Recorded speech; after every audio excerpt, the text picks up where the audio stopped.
Change the song just that fast. Y'all see how fast that DJ is, man? What is going on? Ladies and gentlemen, I'm talking all loud into the mic. Ooh, good gracious. Oh my goodness. It's Friday night. Everything is all right. Y'all better get up in here. Y'all better get up in here this evening. Good Google. How you feeling? Is everybody all right tonight? Is everybody all right tonight? Was the question. We have one of the classmates here in the chat on time. Hey guys. She is on time. She is timely. She is, what do they call it? Astute. Timely, on time. Not on CPT, but on time. Time is what she on. Uh-oh. She got a new look tonight too, y'all. Go ahead. Go ahead. Come on. All right, y'all. While we waiting on the other part of the trio, we're going to call some of y'all out. Yes, indeed, ladies and gentlemen. First one in the chat, Latu Haruna. How you doing, Latu Haruna? And that last name. She put that last name in just because she knew I could not pronounce it. How do you pronounce that? Zype? Z-Y. The. Something like that. There it is. I tried it. There it is. I'm walking past it. Moretta. How you doing this evening? Is that you, Britt Brat? Tanya, wish you woods up in here. Yeah, she's standing like, I wish you would. I wish you would. Yes, indeed. Honeybee Lee, Kimberly Artis came through. Is that you, Karen? That's Karen over there. Beth Mikey. What's up, Christina? Woo! Ophelia. Ophelia. What's up, Ophelia? How you feeling? Hey, Willpower. Willpower was my day one, man. Yes, indeed. Yes, indeed. Yes, indeed. We've been dragging this narc for years. What we do. Andrea Davis. Beth Mikey. Come on in here. Come on in, up in here. That's how we say it in DC. Get on up in here. That's how you got to talk to Keisha. You got to say, get up in here. Keisha, get up in here. Keisha, get up in here. I like the sweet she in tonight. My. We know where the money at, y'all. Woo. Go ahead. Miraculous. Is that miraculous? Lindy Rose in the building. Lindy Rose. We're calling Lindy Rose this evening. Sharon Lewis. What's up, Victory? Judy's Bay U Boston's. I think that's what it is. Judy's Bay. Something like that, Judy. You went in. Keisha Spady. What's up, Tressa? How y'all feeling? Nate Michelle in the building. Is it working? Yeah, we can hear you. You did what? Christina Delandu. What's up, Delandu? Laura White. Josie Furry. Elaine B. Jennifer. Man, this thing, I be skipping it. Oh my goodness, man. Y'all hear the DJ getting his timing, boy? Goodness gracious. The DJ like timing. She coming here. You have an echo, Keisha. Do I? Okay. You got an echo plex on. There you go. Country girl with grit. Get on in here. Patrice Bean. Risa. What's up, Risa? Tehran, Cali, Fin, Cali. What's happening? Hey, Cali, Fin, what's happening? What's happening? Beth, Mikey, Keisha Spady in the building. I see you. I see Lillian. I see you, Lillian. Okay. I see you over there. Yvette came in and said, "Hi, y'all. How you doing?" Nah, you got screaming when you come in here, Yvette. We don't do that little talk, chitter chatter. We speak to each other. You know what I'm saying? You gotta say what you got to say. You know. Kara Stone, what it do? There go Andrea. Stingray, what you got to say? Give it to me, what you say? Give it to me. Yeah. You know. Yeah, ladies, how y'all doing this evening? Everybody all right? Is everybody okay? First, before we get started. Yeah, I'm doing great. I want to say, I don't know if you got my message on TikTok, Keisha, but I wanted to tell you I appreciate you and thank you for your donation to my campaign. Hello. Yeah, anytime. Hello. Thank you for making a difference. You got a campaign? Uh-oh. Yes. Well, I'm gonna tell you what, it's looking good already. It's looking good already because, man, oh man, everybody can't wait to vote next time. Everybody's waiting. So before we get started, let's do our campaign donations here. Man, you know what? Hey, Connie, you are the greatest, the latest, the greatest inspiration, and Marilyn. Thanks, Marilyn. I appreciate you. Yes, indeed. You know, we got sponsors tonight. Yes, indeed, y'all. It's beautiful. It's love. It's wonderful. Ladies, how goes it in this week that we have it here? We can start out right there. We can start out right there in politics because my. Whew. You know, you have lost some followers due to that. A lot of people said they was not going to follow you if you kept talking about it. And I've noticed quite a few have disappeared, especially ones who have What we talking about? Talking about what? Politics. Oh, well, you know, I mean, it happens. You know what I'm saying? It's the internet. And because it's my channel, I get to talk about what I want to talk about. I know that's right. That's just how this works. You know what I'm saying? You know my disclaimer, so I can't. There you go. There you go. Ta-da! Our weather been tripping, and it's been it's like a sick wave going around. You know, they trying to spread some new food. Yes, indeed. Yes, indeed. It's been kind of that week. You know, the battle of the illness. Yeah. You gotta work on. You gotta get stuff that helps your immune system. Yeah. This week, and you know, it happens. You know what I'm saying? It happens. Mm-hmm. You know, and let me say this, you know, also, because since we're on that topic, you know, something I learned recently too. You know, I saw another content creator talking about this, and he's like, listen, man, every topic, everybody on the internet gonna have a topic. That topic is gonna have a time. All right. It's not going to be 10 million people following you 5 years from now, 10 years from now, and you talking about the exact same thing. You dig? You got to hit what you're going to hit and keep on moving. That's what you got to do. That's what you got to do. And also, you know, because I think of my journey in this, I'm able to be much more understanding to the time constraints, you know, because people on this internet have this magical thinking of just because they said something to you that you get it and you're over it now. And real life just doesn't work like that. You know, you have to really take your time with people, and when they get it, they're going to get it, you know. But you know, at the end of the day, man, when you start chasing that like and living for that, man, they got you. That's when they got you.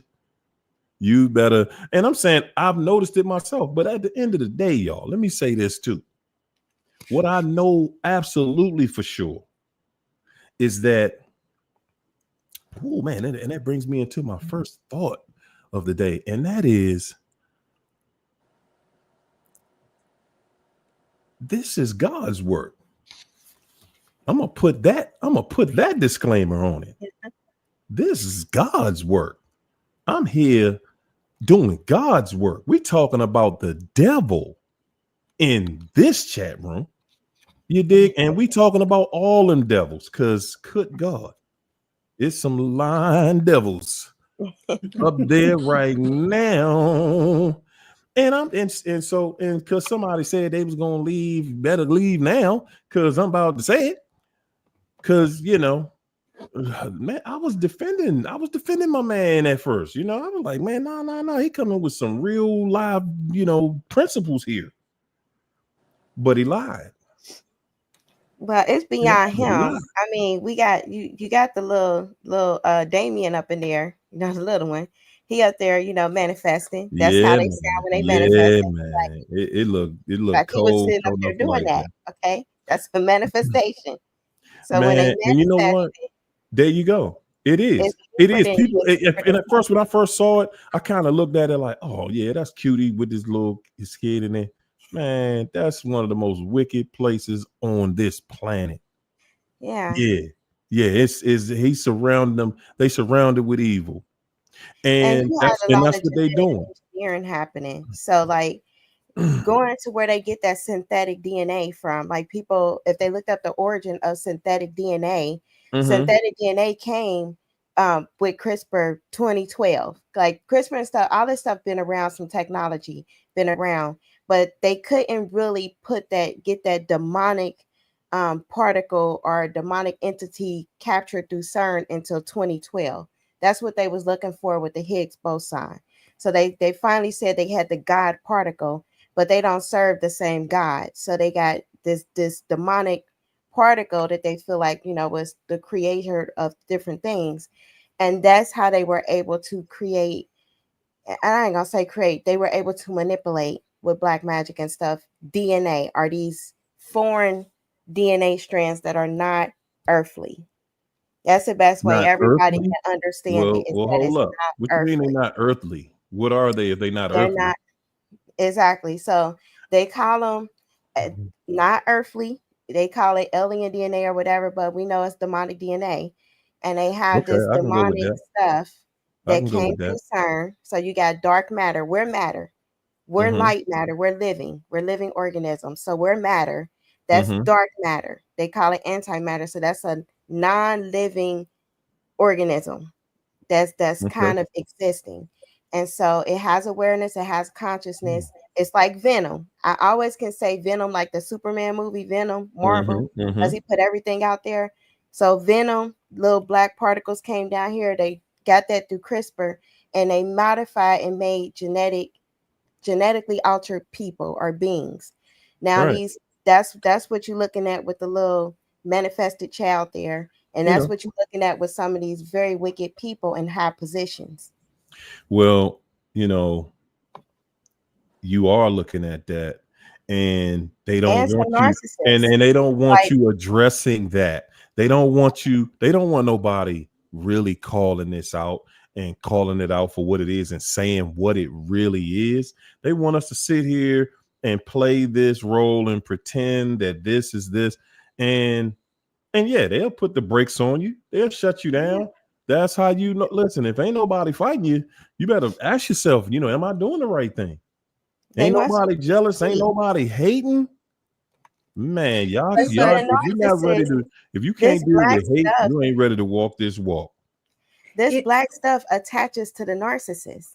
Like this stuff has, since 2012, I know a lot of people had seen way more wickedness coming out of like general population people, but people who are narcissists. Like we wonder, how can they get so evil? Like when they release the evil particles in the atmosphere, it has to gravitate to something wicked on the inside. That's the part that people don't mention, is like you have to have some death on the inside, like a cancer. Cancer is like death on the inside, and it's bitterness. And if people got that on the inside, this stuff on the outside gravitates, and it's like a lock and key, and it takes them over. People that are I wicked, would like like the to say, narcissist, they get taken over. I personally think that just like God gives every one of us a free will, he say, he could control us. He could say, no. I created you strictly for this and you will not deviate. However, he gave us a free will. Yeah, that's free will. He said, look here, man, don't go over there with that. Don't talk to that devil. Leave that devil alone. Don't do it. Now, if we choose, and we have chosen and we indulge, but we've been told. Yeah. I was looking at an article today about the forbidden fruit. Oh my goodness. It was deep. It was deep. It was about Adam and Eve. That is something that really, really, really is big to me. Adam and Eve, because that's where it all got started, right? That's how this whole story got started. But when it comes to what's going on in the world around us right now, it's political, y'all. It's political for real. And I was just last weekend and one day this week, I went to a restaurant that's close to the White House. And they got that place completely. Okay, it's like Fort Knox. You cannot drive within 3 to 4 blocks of the White House. You can only walk, and protest. And this was late at night. I'm going out to get something to eat. Late, like 10 o'clock at night. People out there protesting at the White House. 10 o'clock at night. Everybody, and y'all guys, I'm in DC. Everybody, this is government. Okay, this city is mostly government, and the people that work for the government, they are feeling. You're talking about fear, which brings us to the topic of tonight. A narcissist wants you to fear them, and you talking about fear. This dude and Elon Musk, he walking through with Doji. They done already looked and wrote things up and strategized. They walking straight in your office, looking at everything. They love to see the fear in your face, knowing you about to, we about to fire you. They love that. I want to say this. Tom? It's crazy that, you was going for Trump, but in his first term, Harry, y'all, they said he was a narcissist. They said this, and that was my first time hearing the word narcissist, but I didn't look it up or anything or try to figure it out. But yes, it has been known that that's what he is. And I want to say this too, that this is just an example of a bigger narcissist controlling the weaker narcissist, which is Trump, because Elon came in and went straight for the money. That was his goal. Trump is the distraction. He's meant to distract us with all this rhetoric and all this dumb stuff, while he over here trying to figure out the money, how to take from us to get richer than what he is. And that's what people is not seeing. Well, he wants to control the government's money. He already has announced it, that he's going to be the first trillionaire. He's already announced it. He said he's going to be the first trillionaire. And you hit it right on the head. He paid for Trump's entire campaign and pushed it all through Twitter. Yes, he financed it, and he's here to take the money. Okay, don't get it twisted. And it's all in the same, and it's all in the disguise. It's all in the disguise of, no, we're doing the right thing. We're cleaning up the government. At the end of the day, y'all, Trump and them are just saying that we are going to clean up the corruption and what these people have been stealing. That all the time. And this is what I want to say. I believe them. I believe that they've been stealing from us the whole time. I'm backing him on that statement. And I ain't gonna say why, but I absolutely back him, and I got proof of it. That's all I'm gonna say. I ain't gonna go in depth with it because they ain't gonna be coming on here talking about, oh, you said such and such and such, and you had to expose something that I ain't gonna expose. Anyway, yeah, man. You talking about checks going to people with no social security numbers on it, and man, it's some wickedness going on high levels. You wonder how's everybody else making it out here? Easy. If you was getting a few of them checks every month, you'd be making it too. And they ain't even got to leave your house. Ain't got to leave your house. Sending it right to you. Don't got to leave your house. You sitting back, what do they do over there? And down there. What do? They just rich or something? Nah, man. Somebody sending them something. Every faithfully sending them something. And if they were sending in, I'm getting twisted here.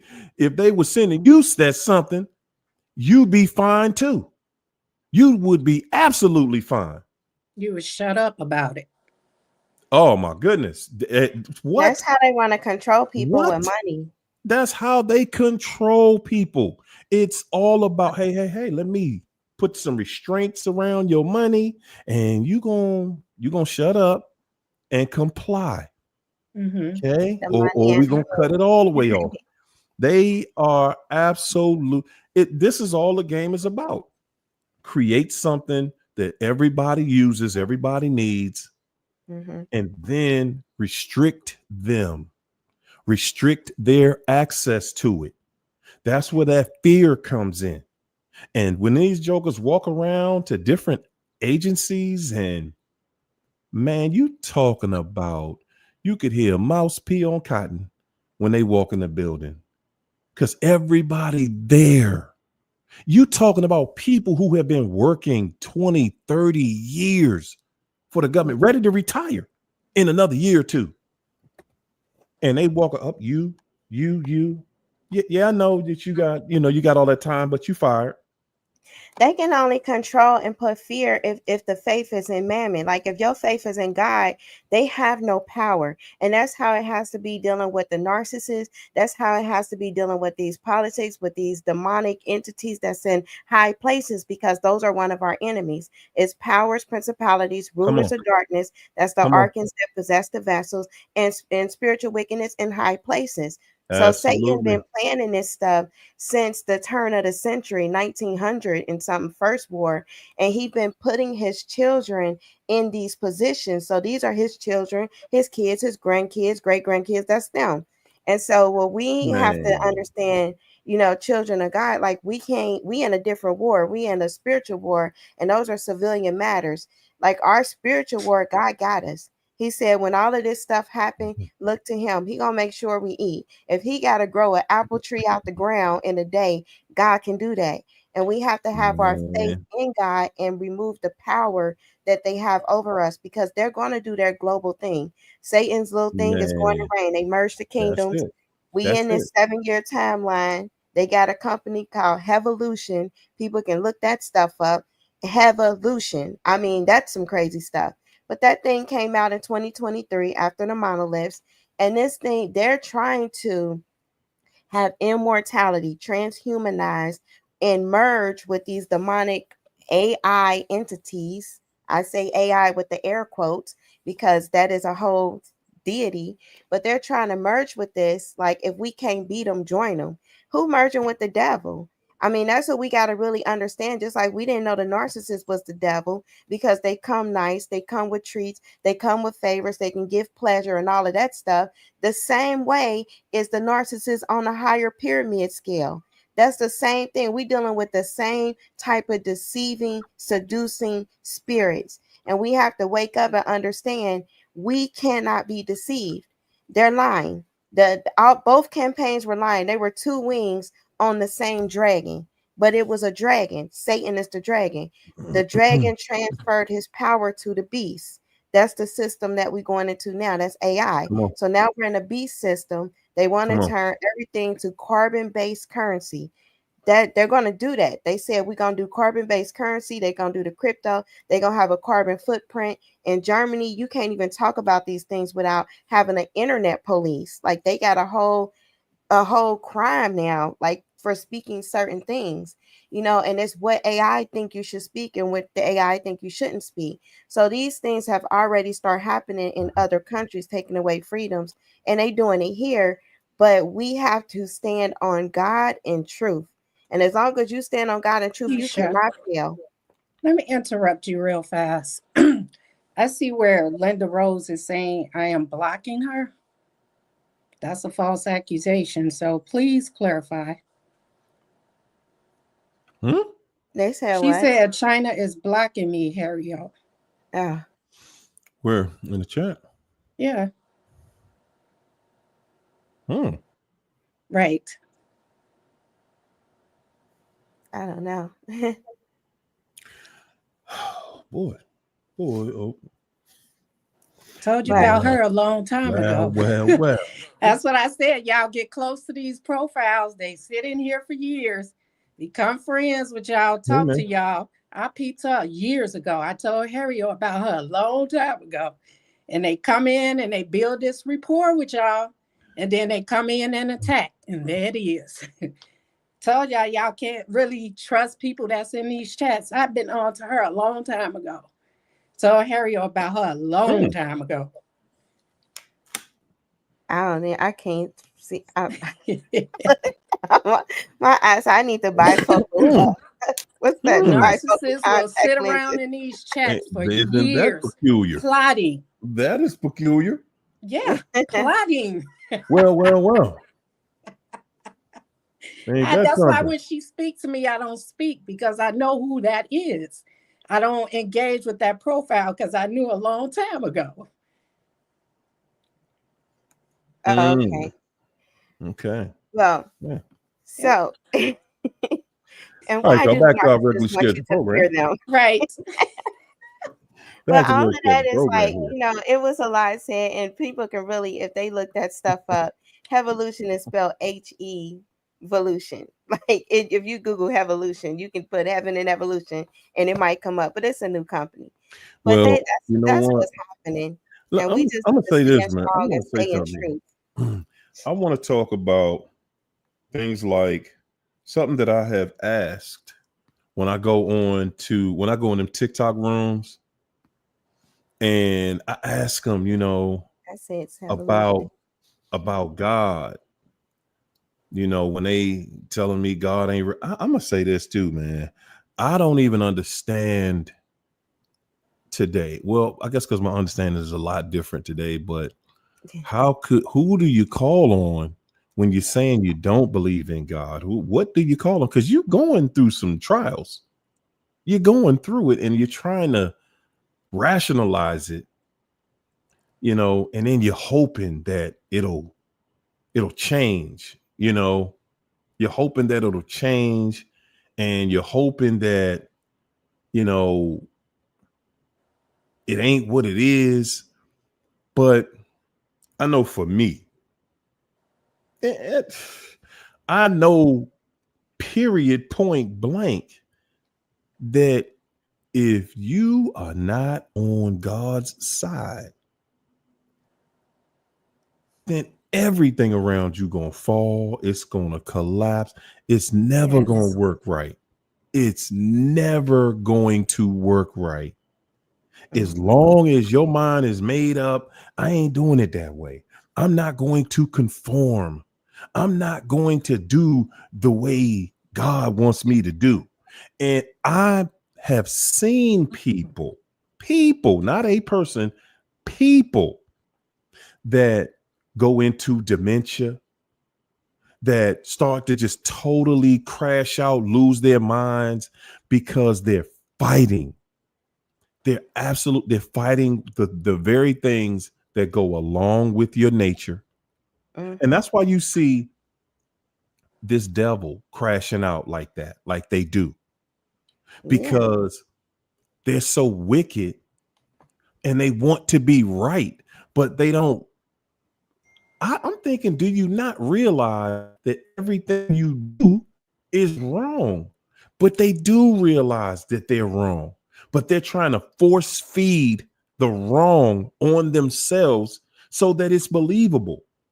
And they will lie to themselves until they start to believe their own lie. Like, yeah, no. This is what I do, and this is who, and I said this, and I'm telling you that is the truth, and knowing that's not the truth.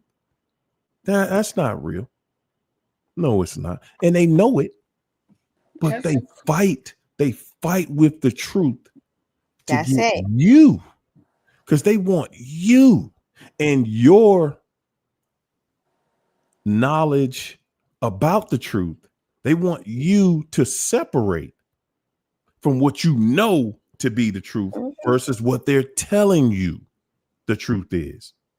Like, I know And you that's think that you're saying what stronghold. you're It's the aligned spirit. When Jesus came, he said, I am the truth, the light, and the life and the way. That's it. And Pilate and them was like, well, what is truth? Because there was so many different deities, saying that this is the truth. That's why the one power that a person has, that the narcissist fear, is that truth, and to be able to stand on that truth. If they can't gaslight you, if they can't sit here and manipulate you because you standing on not even just your own truth, but the truth of the living God, if you standing on that truth, that demon in them have to run. When people really probably saw a break is when they cried out to God, because that's the truth came in. There you go. Once the truth enter a relationship, and I mean his spirit, like once that enter in and trying to free somebody, that demon cannot stand. It can't stand. It's like a light. It can't stand in that presence of truth. When you say, hey, no, it was like this, and this, and this is that, and this is all of the evidence, and it puts that demon to shame and shines light on their darkness. They want you to go in a darkness with them. They want you to be confused with them. They can only operate in chaos, confusion, and calamity. That's all those demons can do. But when you bring truth to the situation and you like, no, this is how it is, that demon is exposed. They cowards. They go to that last C, cowardice. That's them. They got to run. They got to try to monopolize their little army of flying monkeys to get to you. But they always hiding in the shadow, just like they daddy the devil. He the coward too. Like they get it from their daddy. They do it like their daddy. You know what? And I think that's why they can walk away from relationships and act as if you didn't exist, because they were never in it the whole time. It wasn't them. Exactly. And so they probably don't even remember anything about it. So they just walk away and they jump into something else. And they twist the truth because the truth shows them as a crappy person. It shows them the failure that they are. There you go. Because if you notice, every time you're hitting them with the truth, it's about something that they did. And they don't want to accept it because they have been told all their lives that they're a screw up, that they're not going to be nothing. They waste their 20s sleeping around, doing this and doing that, get to their 30s, and then they see that they are a failure. And then society is pointing it back in their face and they're like, you're wrong. They see they ain't nothing. They just don't want you to rub it in their face. They know who they are. They just don't want you to point it out because that makes it that much more valid. So they run from the truth. And they don't leave the relationship running from the truth. It's just running to regroup. That's all that is. They coming back. They trying to figure out a way to manipulate that whole situation. And if they can't, just run from it for a while till they can get back in and retwist the story or start a whole new story. That's why it's always a new character until you tick them off. And then they jump right back into that old person that you knew because they feel that's who's needed to control you at that moment. And they gonna want to shoot them darts. They even shoot it by proxy. Like, say you got a child with them. Sorry, I've been sick a little bit. Say you got a child with them and you had cut them off and you haven't, you don't even talk to them or whatever. Any little opportunity they get at a birthday or a pickup, whatever they do, the brief times they interact with their children, they gonna throw a dart.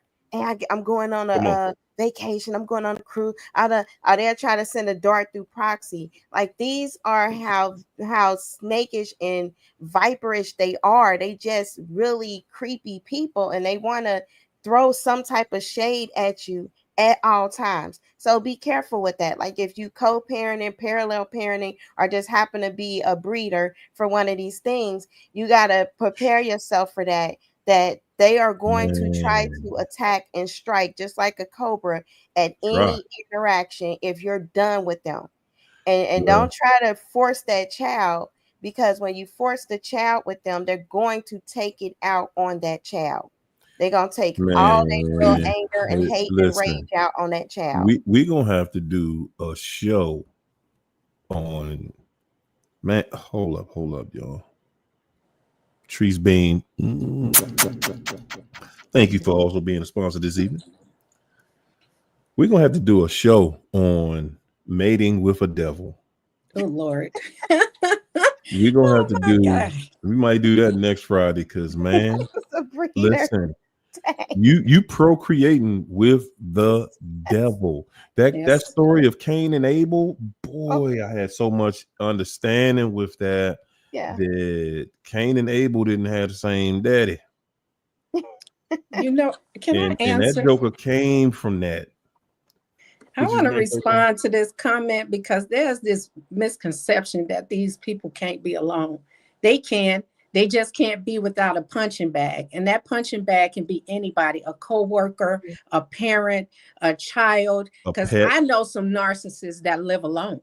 And they like it that way because they don't have to commit to nobody and they can have all these relationships and not get caught. So it's not that they can't be alone. They just can't be without a punching bag.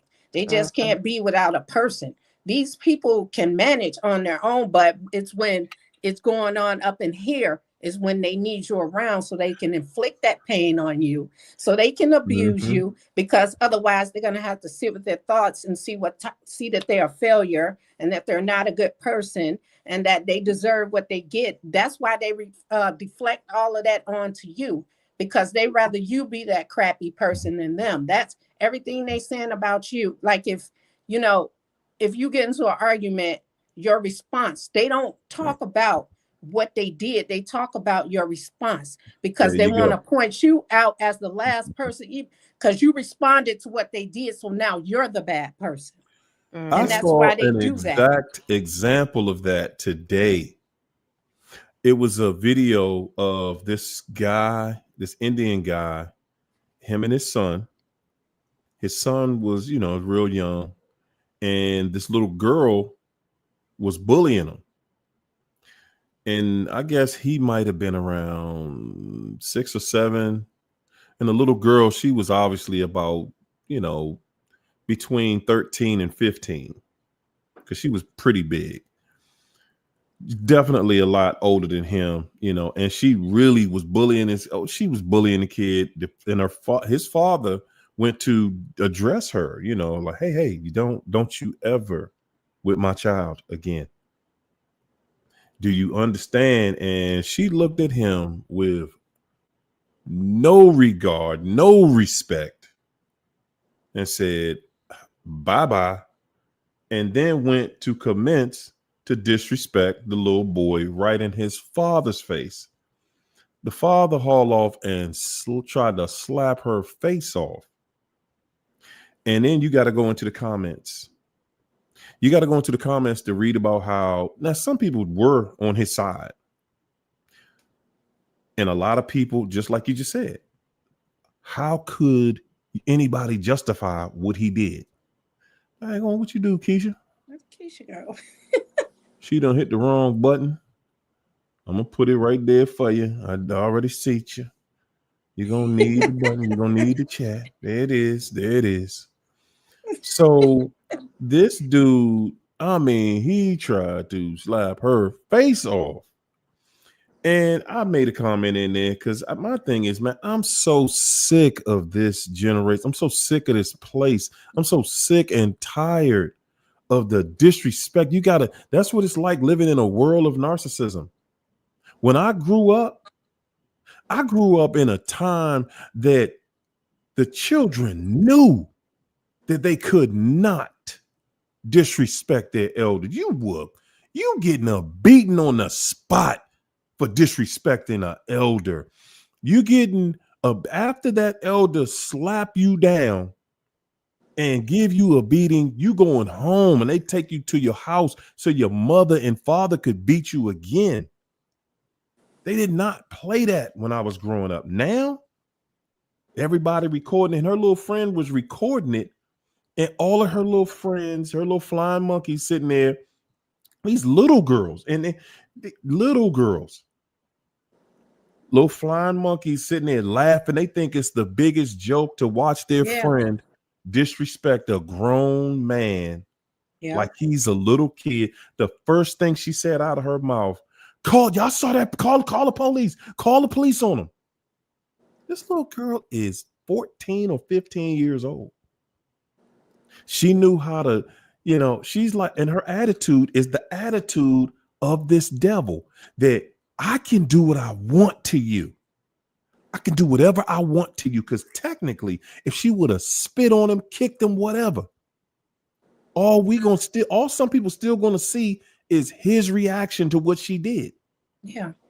And not what she did to cause a reaction. Yes, I say cause a reaction, because that's what this devil is about. Yeah. They want to taunt you. They want to taunt you and put you in positions like you're not a human being. Oh, you don't get to be human around me. Yeah. You don't get to be able to have emotions, and you don't get to react to the ignorance that I'm bringing to you and the energy that I'm bringing to. No, you don't get to do that to me. You got to sit there and just take it while I laugh in your face on camera, about to go viral. We're going viral because, you brought your daddy over here, but I'm still going to bully you right in front of your daddy. Mm-hmm. It's not going to stop. And she got her little girlfriends right there. They all videotaping it, and they laughing when she mocks the father. They laughing at him like, oh, she. And then when he tried to take her head off, everything got real serious all of a sudden. I bet. And it's like, okay, so again, and my thing is, we always trying to take it to a place to make somebody some type of an abuser. We'll sit here and say, okay, you see children every day unaliving themselves because they're getting bullied out here. Every kid in the world has been bullied by somebody. Okay. And then when something happens to the bully, now we live in a society where this devil will back the bully. Yeah. Nah, man. Nah, you going to jail, champ. You okay? Yeah, she disrespected you, but you going to jail. Period. Point blank. And not even because she ignorant. Not even just that. You got to think about, that's a grown man and that's a girl. So she knew that if he put his hands on her, there was going to be all type of accusations. People was going to see her way. So they know what they could get away with. And they never start recording at the point when they started messing with you. They record your reaction because that's what they want people to see. That's what they do to stars. Like when somebody's going to court or something like that, you trying to, you got to go defend yourself, and the reporters want an angry picture of you. I've seen the paparazzi sit right there and stand in front of people and then push your side and push you until they get a jerk reaction out of you. Because that's the picture they want to show the public. They want to be able to show the public that you're a monster, to believe the story that they're telling about you. Yeah. That's the place we live, where people can just lie on you and manipulate a situation to make you look like you're the bad guy.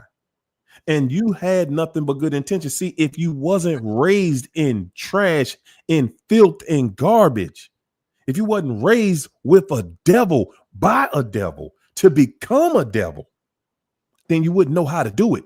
You wouldn't understand why would you say that to someone's father? You're a little girl. Why would you go into any adult, not just a man, but even a woman? What would make you mock this person? And you can tell she grew up in an environment where that's exactly what was going on, because the first thing out of her mouth, call the police. Y'all saw that? Y'all saw what he did? Call the police. That was the first thing out of her mouth. You know, and like I said, man, who wants to be in a society like that? Who wants to be in a society where little kids can walk up to you and do and say anything? And as an adult, and these little nasty jokers out here now, man, yes, they will put their hands on you. Yes, they will. And like it or not, if they're underage, it don't matter if you're a man or a woman. You hit them, you going to jail.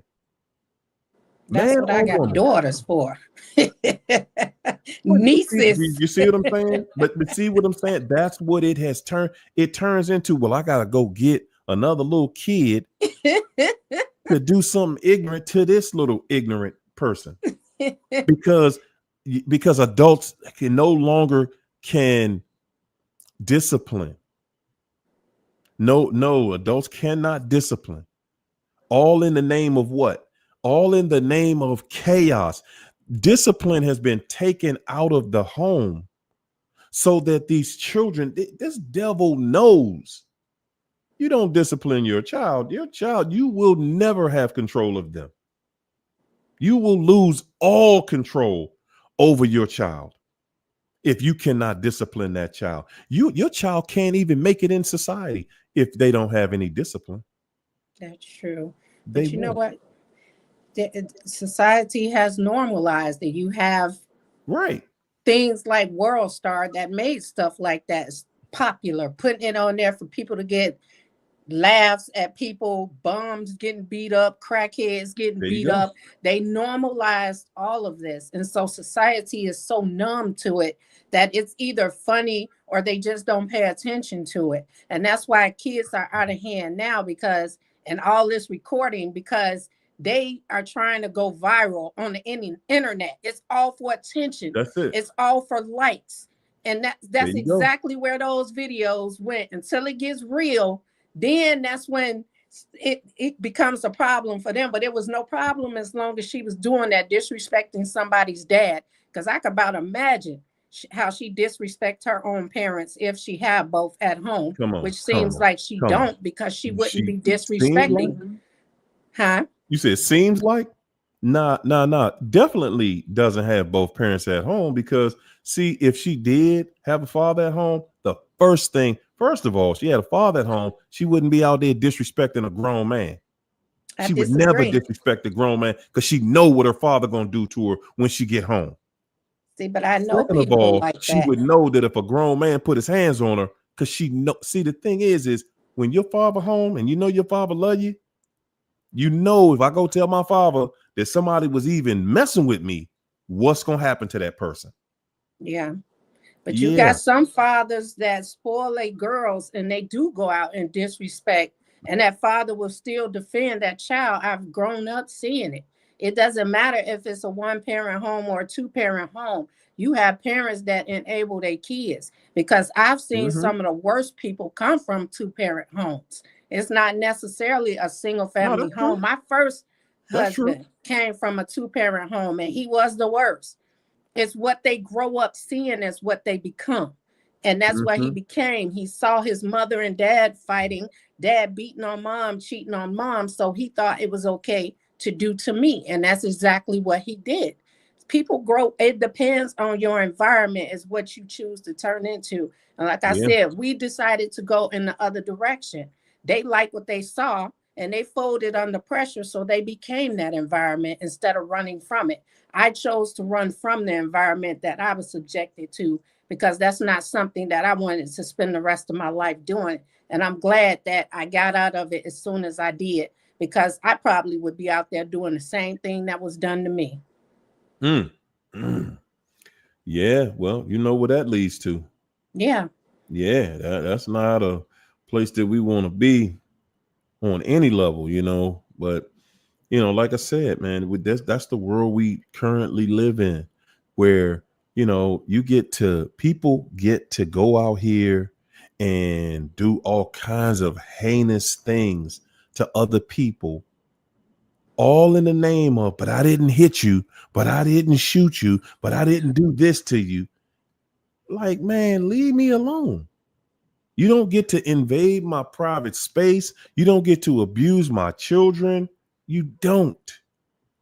And there was a time where we knew better. But see, because the family has been destroyed, the morals, the morality has been destroyed amongst the people. You know, you can see the morality is gone, because at the end of the day, even on the internet, if we were a moral society, we wouldn't allow the mess we see on the internet to be on the internet. Yeah. We wouldn't. We would be standing up and holding people responsible. You know, when somebody's child gets out here and gets in trouble and does something, you know, the parents don't feel no type of way at this point. It was a time when your child did something wrong, the parent would go to the other family that they wronged and apologize. Hey, listen, I apologize. I ain't raised this person. I ain't raised this kid like this. But we've gotten away from that. We've gotten away from having a level of integrity. Yeah. You know, it's like, man, nobody got time for you go over there and get him again, little man. Yeah. It is, man. It is silly going on right now. You just look at the internet. Look at your timeline. It's guaranteed there's a bunch of filth coming in, a bunch of craziness every single day, because that's what they're pumping through the internet. A bunch of craziness. It's insanity. Right now, they're pumping through all the plane crashes. Yes. 87 plane crashes this year. We only in February. Whoa, man, got me scared as I don't know what. Like, man, come on, I'm ready to jump on something soon. Whoa, the narcissist wants you to fear them, ladies and gentlemen. Yes. The narcissist that you deal with, that you dealt with, they want you to be in fear of them. They want you to look at them, and when they pull up, when they ask you a question, y'all ever notice that when a narc asks you for information, when they ask you a question, the details that you give them, you go in depth trying to give explanations that you think, because you think you might have said something that they didn't like, or they didn't like the way you saying it or explaining it, and you just going in more and more detail. You just spilling your guts about every and anything. Yeah. Because you have a fear. You have a fear that this fool gonna show out. You have a fear that, man, oh boy, you done got another argument started. You walking on eggshells, and that's what being in fear means. You walking on eggshells, you hoping you didn't say the wrong thing, you hoping it don't start a big blowout over nothing. They keep you in fear because that is how they control you. Yeah. It is all about control. If they can walk in a room and you know right there, right then and there, you already know, oh boy, here we go. That's how they want you. That's how they want you. They want you in a place where they speak to you first, not the other way around. Because if they out doing their thing before they come home, they're gonna make sure some distance between y'all. Yeah. You know, I gotta make sure that I can't have you too close to me, because you might recognize the scent on me of something. You know, that's that monotonal 9 is strong. Yeah. So they like, hey, whoa, what's that on? What? Oh, that's what we doing. Yeah. You have to keep your distance, because it's like every time you walk in that house or they walk in the house, you don't know what they were doing. I promise you, you don't know what they've been doing today. You might think you know, if you have a good idea of what they've been doing, you better bet your bottom dollar that it's going on a whole lot more. Because when it gets to the point where it becomes obvious what they're doing, that's when it's just in the wide open. They like, hey, I went to work for a little while. Then me and my work bae, hey, we went to lunch for the rest of the day. Yeah, because that's how they roll. That is how they roll, man. And that's why they like to control the finances too, because that consistently keeps you in fear of leaving or being abandoned. That was my biggest deal, of being abandoned and left with, children and can't provide for myself. So that's why if they do something and you question it, first thing they want to do is act like they want to break up with you so you could beg them to stay, because now you need them around. So letting them control your finances is a big, big, big no, because they have a habit of leaving you in a situation. And I know through experience that is hard as hell to get out of. Financial bind, financial ruin. You have all these obligations and they walk away from it because it don't matter to them.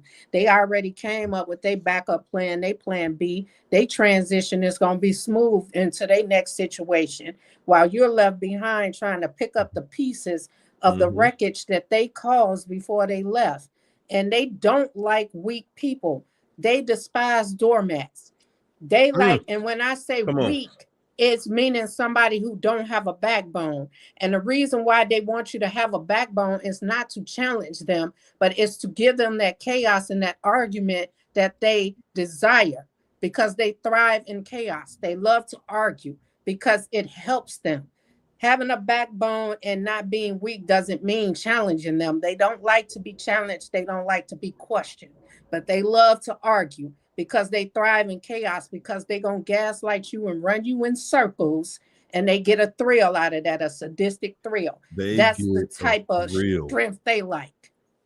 They absolutely get a thrill out of tormenting you. Yeah. They get a thrill out of doing things to you that interrupt your sleep, interrupt your peace. You listen. Let me say this to everybody in the chat. If you're dealing with a narcissist, the entire time that you've been dealing with that person, you were never at peace. No. And you better not let them catch you at peace, because they are going to disrupt it. Yeah. They are not going to play about you being in a peaceful state, being by yourself at peace. They are going to come around you, throw it off, make it crystal clear to you that one thing you will not have is peace. No, you will go out here and you will argue with me. If I got to come in here and start an argument about nothing. That's their favorite argument. What did you say? I didn't say that. I just heard you say. Why are you lying? You sitting there like, what? Yeah. Start a narcissist can start an argument in a room by themselves. Yes, they can. You dealing with somebody who is very, very calculating, that knows what they're doing. They know how to start an argument. They know how to start a fight, and they love it.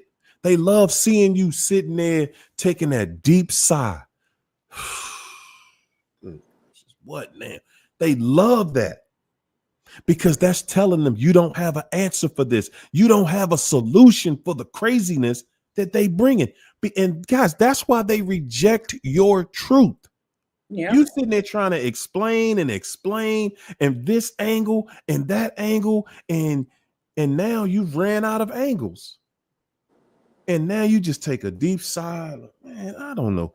You just crazy. And then they'll get quiet on you.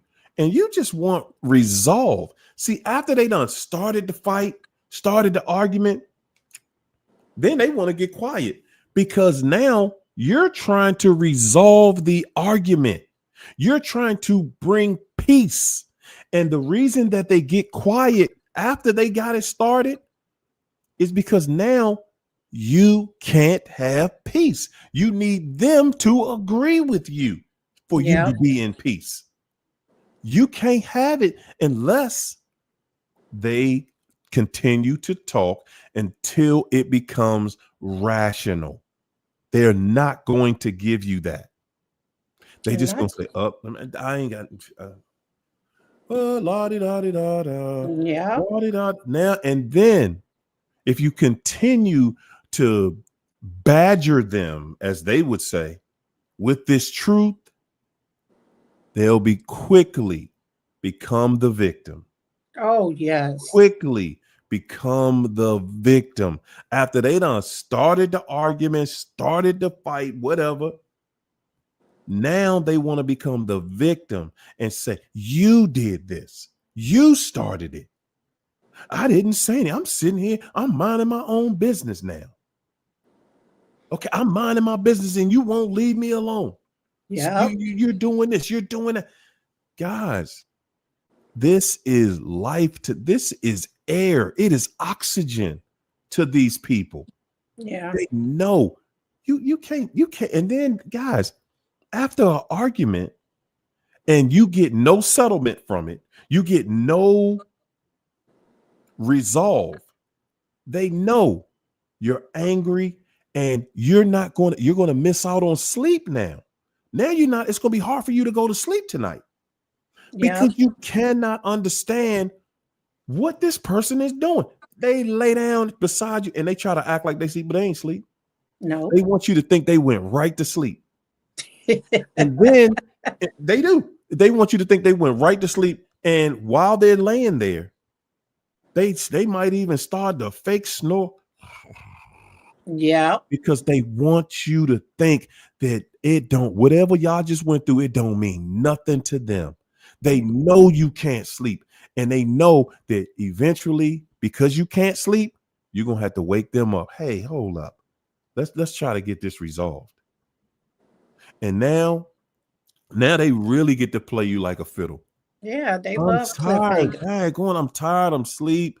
Leave me alone. We can talk about this another day. But we're not going to resolve it today because you can't sleep. You can't be at peace anymore. Okay? That's what it's all about. You can't be at peace anymore. You got to wait until I give you permission to be at peace, to rest. And it's not even just designed for that. It's also designed too, because they know that they're going to trigger you at some point and they're going to need you to bring that up so they can blame you for that argument so they can run off and do what they're going to do too. So that's part of not giving you the closure that you need for that argument, because they're going to need that chaos for another time. But they're going to need you to start that argument, because if you notice they are always the ones starting it and want to leave, then you're going to be on to them. So sometimes they need you to start that argument too, but they always do something to trigger it for you to bring it back up so that they can use that to get out and do what they got to do and run off for a week, because they know you're not going to call. They know you're not going to chase them. You know that they mad. So you're going to say, I'm going to give them time. And they're going to go run off for about a week, few days, go do what they got to do, come back. Now you're scared to bring it up again because you don't want them to run off again for that time frame that they was gone. And also they use that silence too as a way to start an argument.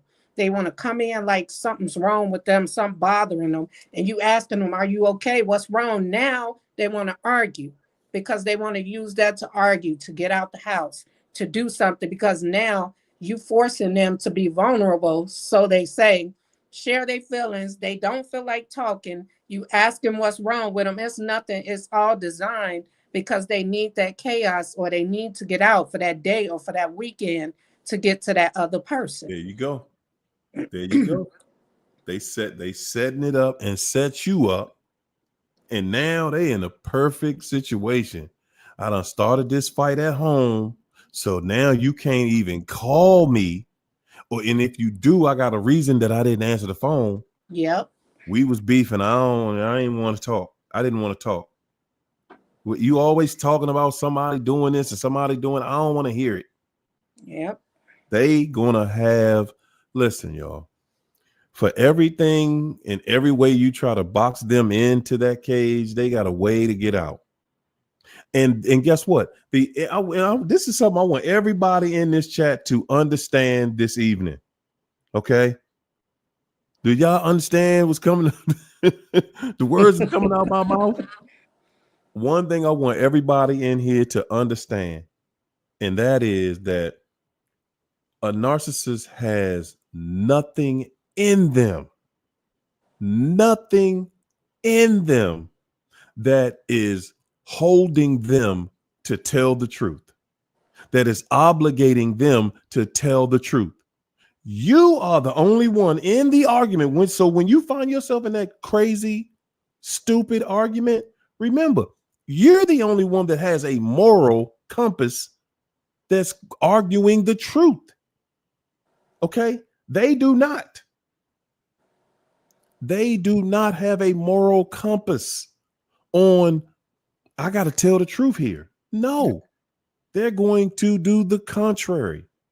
They're not going to tell the truth. Everything coming from, it's going to all be strictly, it's going to be all lies. Yeah. Everything they say, it's going to be all lies. That's who they are. And everything you say, they twist it. And y'all think they twist it to get out of the situation. No, they twist it because that's exactly what they're thinking in their head. They twisting it to what they believe. Like if they believe you cheating and you went to the store and you telling them the truth, they gonna keep twisting it until you agree with them. And that's why I say they put you in two situations where they either get mad because you tell them the truth, and they get madder when you agree with what their version of it. So they make your options impossible, and they don't want the truth. They always want it to be the version that they have in their head. These people are really, really sick that they do believe if they make up something about you in their head, that's what they believe. And they ain't going to believe nothing else because they don't trust you. They don't think you're a good person. All that has been ruined since childhood. They have grown up not to trust people, not that people don't tell the truth. They think we are just like them. They think everybody is like them, always looking for somebody to get over on them, somebody to hurt them, somebody to ruin them. They paranoid. Their heads stay on the swivel because they've done so much dirt that they don't know when that past gonna come back to kick them in their ass. Excuse my language, but I had to rhyme when I said that. Because not everybody not everybody have our heart, and some of that past is coming back to hurt them. Somebody is people in their past that they did dirtier than us that really want to lay hands on these people. Yes, indeed. That's something, you know what? That's something that most of us don't really understand. We be thinking like you the only one they did dirty like that. I'm telling you, we be thinking that the way they did their ex, they ain't do their ex like this. The way they doing the person they with right now, the person you think they all lottie-dottie in love with, nah, they don't do them like that. Man, you lying to yourself. Man, they got so many people that want to do things to them physically. Yep. That they have done dirty. Yep. Listen, man, a narcissist gets kicks. They feel like they gain favor with the devil. The worse they do you, the worse they can show that they did you dirty. They comparing stories with other devils. Say, oh, that's all you did? Psh, man, I went over there, man. I did it when I got her mother and her sister. Now what? They comparing notes. Yep. They comparing notes on who was the grimiest. Yep. Yeah, you just really and when they come back to your situation, it's just it hurts because that was your situation. You know, that was your situation. But at the end of the day, guys, man, so what? Let them people live their lives. Let them live their lives, man. They are who they are. Let them live their lives, because you're going to one day look back at that situation and say, wow, man, what was I thinking? What was I doing? You're going to call your friends and say, man, how y'all let me do this? How did y'all when you saw that I was going for this, how you let me do that? Just how? Why did you let me go? Why did you? Goodness gracious. And 9 times out of 10, somebody says something, we just ignored it. That's all. No, 10 times out of 10, people were absolutely in there. People were absolutely in there. You would, I say in there. People were absolutely in your ear telling you what was going on. Okay. People were in there telling you what was going on, and you need to hold fast because this person ain't no good. And this person is this, that, and then that, and then this, so we can't say that nobody said nothing, because the only way you could say that is if you never took the narc around anybody. Yep. Yeah. A narc knows what they're doing. They're going to hold you from people that they know care about you, because they don't want you to feel like, hey, man, somebody does care about me. They want you to feel like they are the only hope in this world, in this life, that you have at receiving love. And they know that pseudo love that they actually giving you, whoo, boy, it ain't, not only is it not real, it doesn't exist. Okay. Yes. It doesn't exist. That's why they diminish you. Like when you confident and you good looking and stuff, they meet you with wigs and makeup on, and all of a sudden, I want a natural woman. I don't like a woman to wear makeup. That's them trying to tear you down. So because they know men or women love you in the state that they found you in, because if they didn't like that, they wouldn't have approached you to begin with. Then that's why I tell people, you're not going to tell me you want something natural when you found me like this. You're not going to take from me. I may wear it one day for you, but you're not going to take away how you found me, because this is who I am. But that's what they try to do, because they don't want other people, that when they start devaluing you, they don't want you to feel pretty or want you to feel handsome. They want to make you feel like you ugly and nobody wants you and no one's going to do for you. And that's why they allow you to put on all that weight and everything. And they'll boost you. Oh, you're perfect. I love you the way you are, when they really just setting you up to not be wanted. So when they walk away, you can look at yourself and say, nobody is going to want me like this, because I know that's how I was. And that's the state they want you in. They don't want anybody around you that's going to give you advice different from what they're going to tell you. And they will immediately remove them people out of your life by starting trouble or isolating you from them people, because them people going to always go against the grain. And they don't need that, because they need to tear you down to get you to stay. Man, if they not tearing you down, they not around. Okay. If you on balance, they can't do anything to you. You got to be off balance. Okay. You got to be off balance at all times in order for that situation to work. You got to be off balance. Yeah. Yes, indeed. Uh-oh. Go ahead, Christina. Good gosh. Hold up, y'all. Talk to him, China. Wait, somebody said, I saw something I did. Somebody said I would never wear a bonnet with silver slippers indoors and get decked outside. See, that's the thing. When I go out, people try to, oh, you don't have to dress up all the time just to go out. Why do you need to wear this?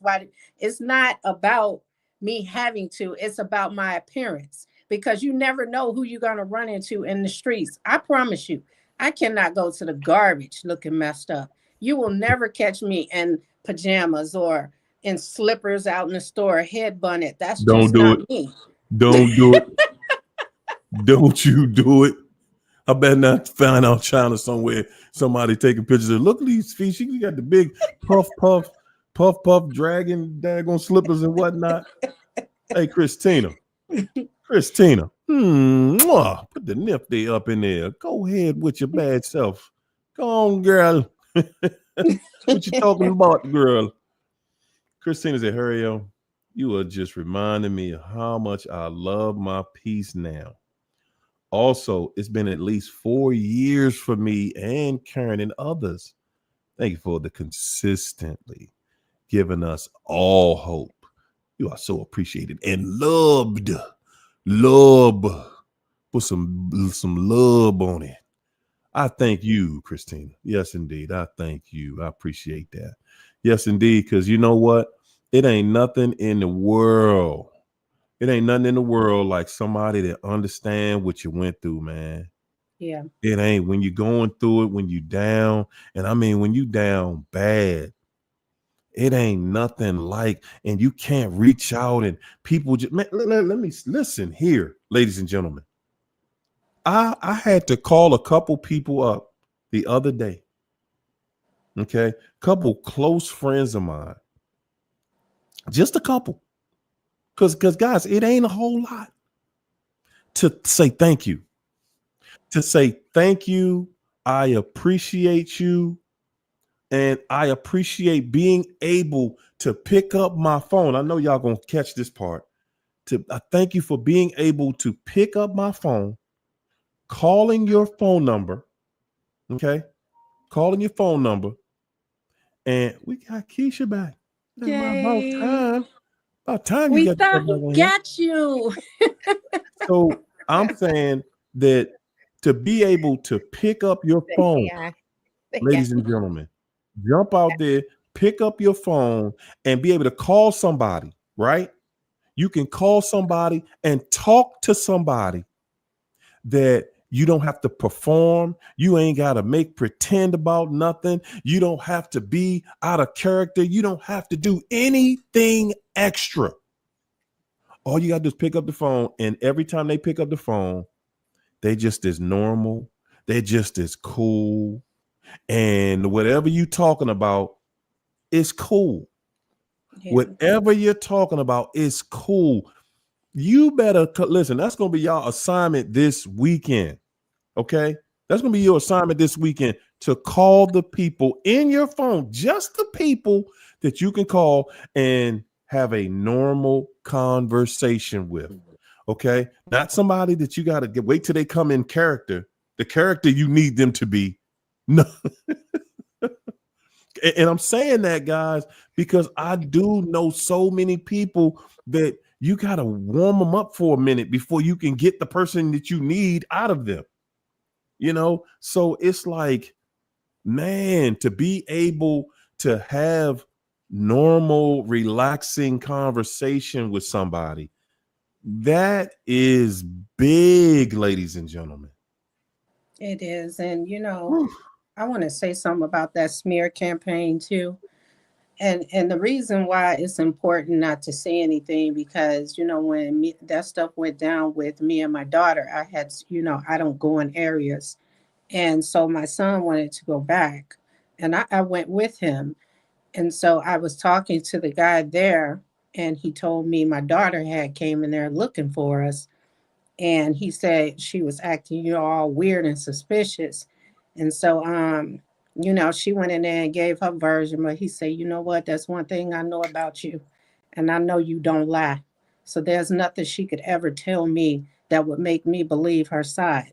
And that's why I want to say to you guys, when people know you, they know you.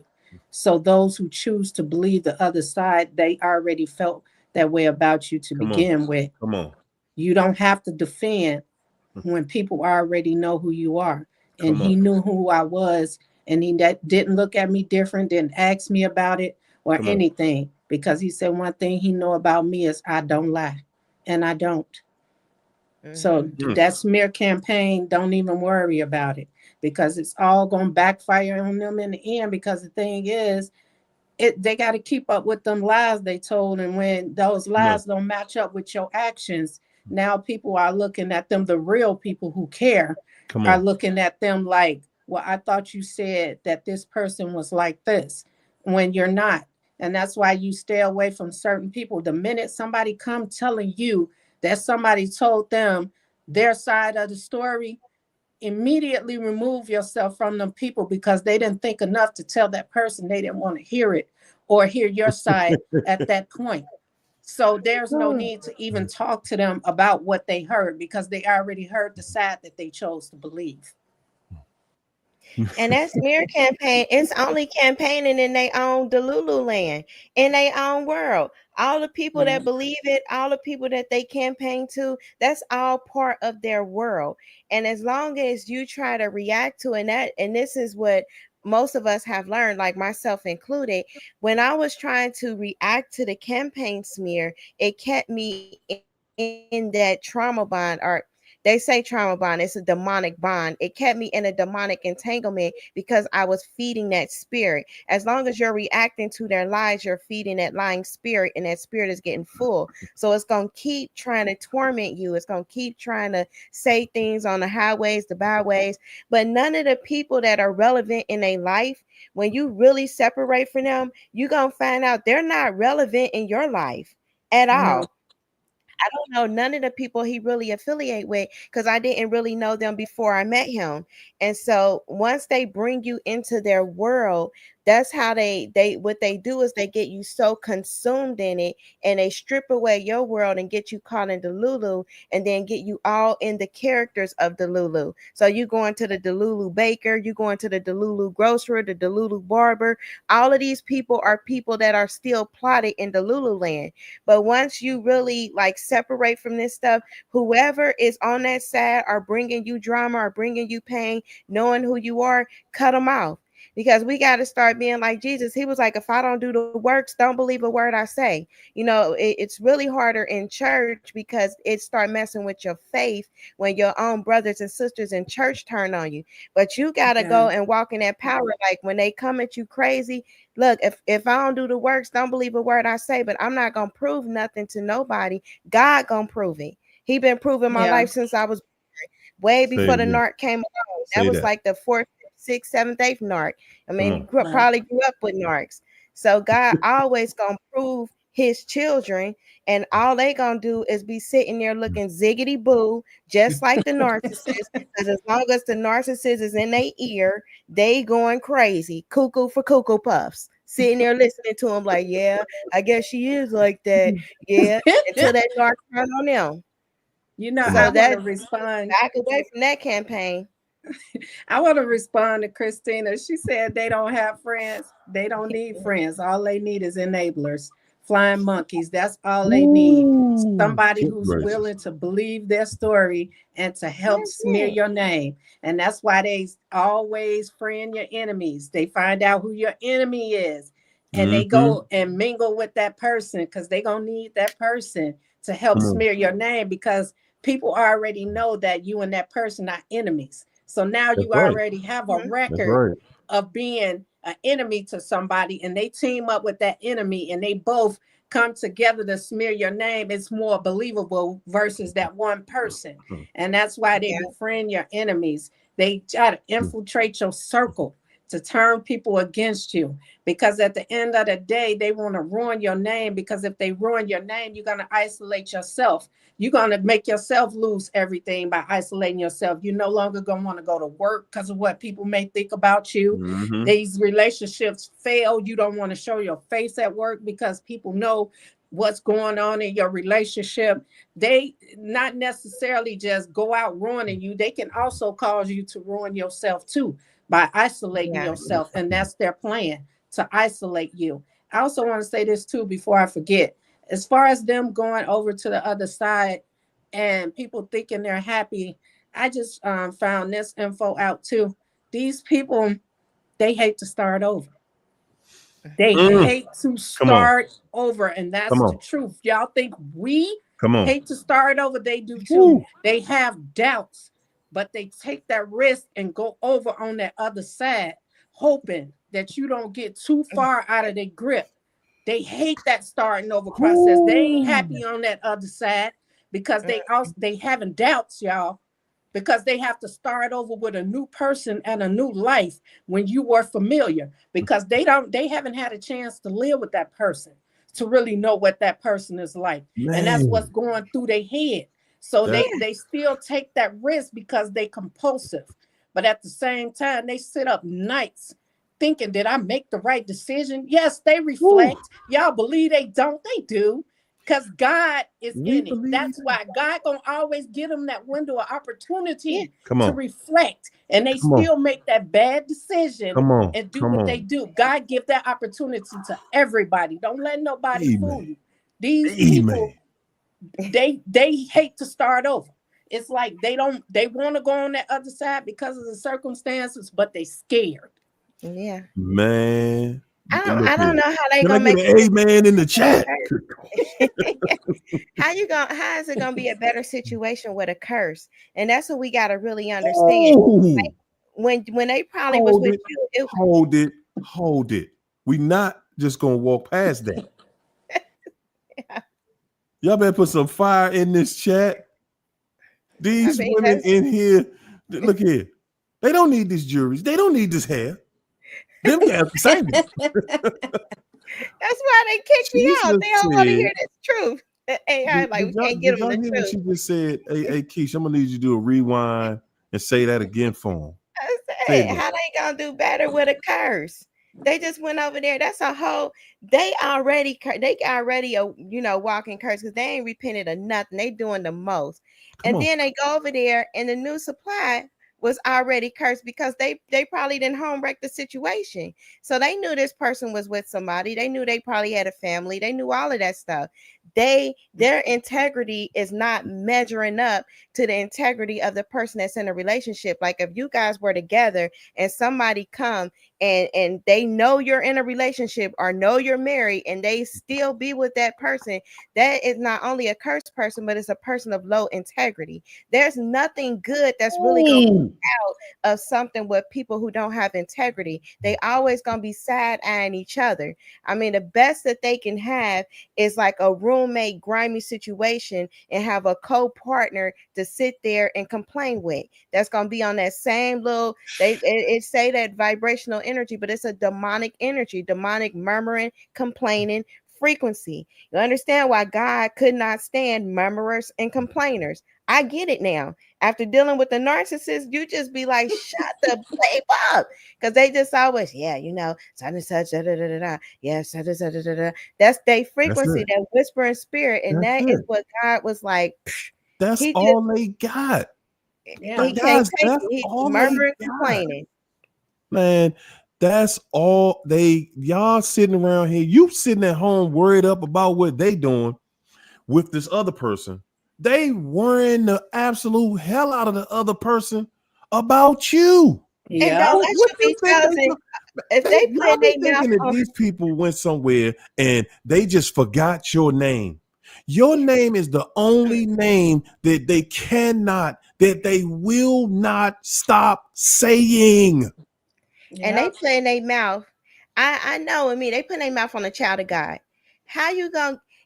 That nothing good comes out of that. The narcissist is destroying somebody because they got them sitting up here bearing false witness on a child of God. They don't know why stuff is happening in their life. They have no idea. Man. I want to add to that too.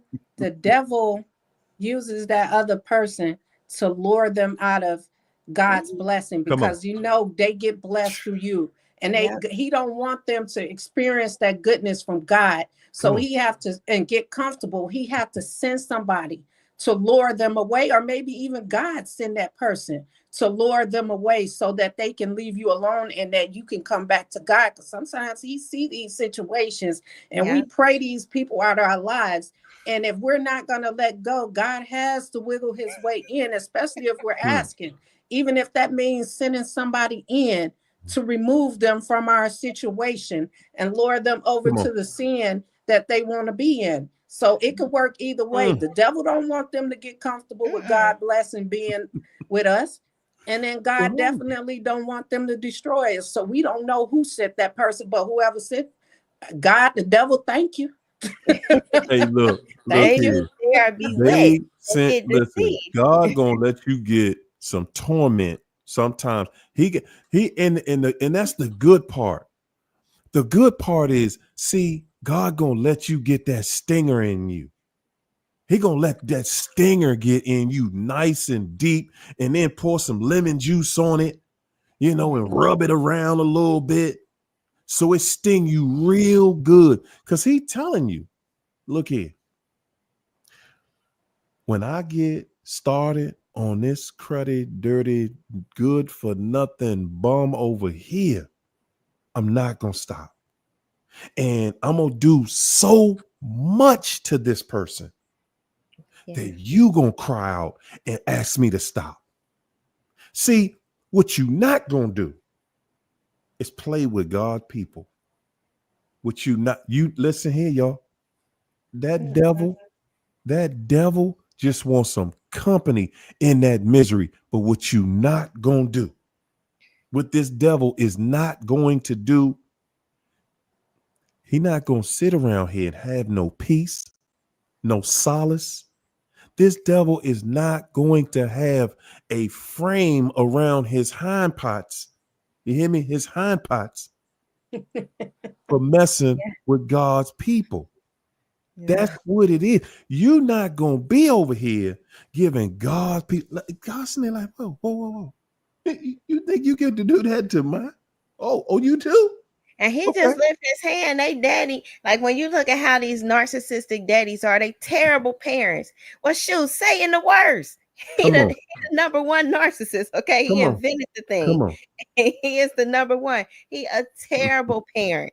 He torment the heck out of these people for just a few chicken nuggets. Like, I give you a nugget here and there. They go a crumb. This the artificial meat, and that's it. And they'll take master of betrayal. The master of betrayal. That devil got that narc out there narking as hard as they can. And they doing it thinking that they get it. Listen, the narc, y'all ever just stop and think just for a minute, like, do the narc think they get a prize for how dirty they doing me? Do they think they getting a reward? They gonna get a raise in hell? They sure are. They gonna get a raise in hell, and God gonna be the one that raised the temperature for them. Yes, indeed. What's going on? Hey, Victoria. Thanks for that super chat, Victoria. Mwah. Appreciate the love. Yes, you are. Ladies and gentlemen, if you think that the narc gonna get a raise, they are getting a raise. God gonna raise that temperature like, oh, they over there playing. You playing with one of my people. Okay, got you.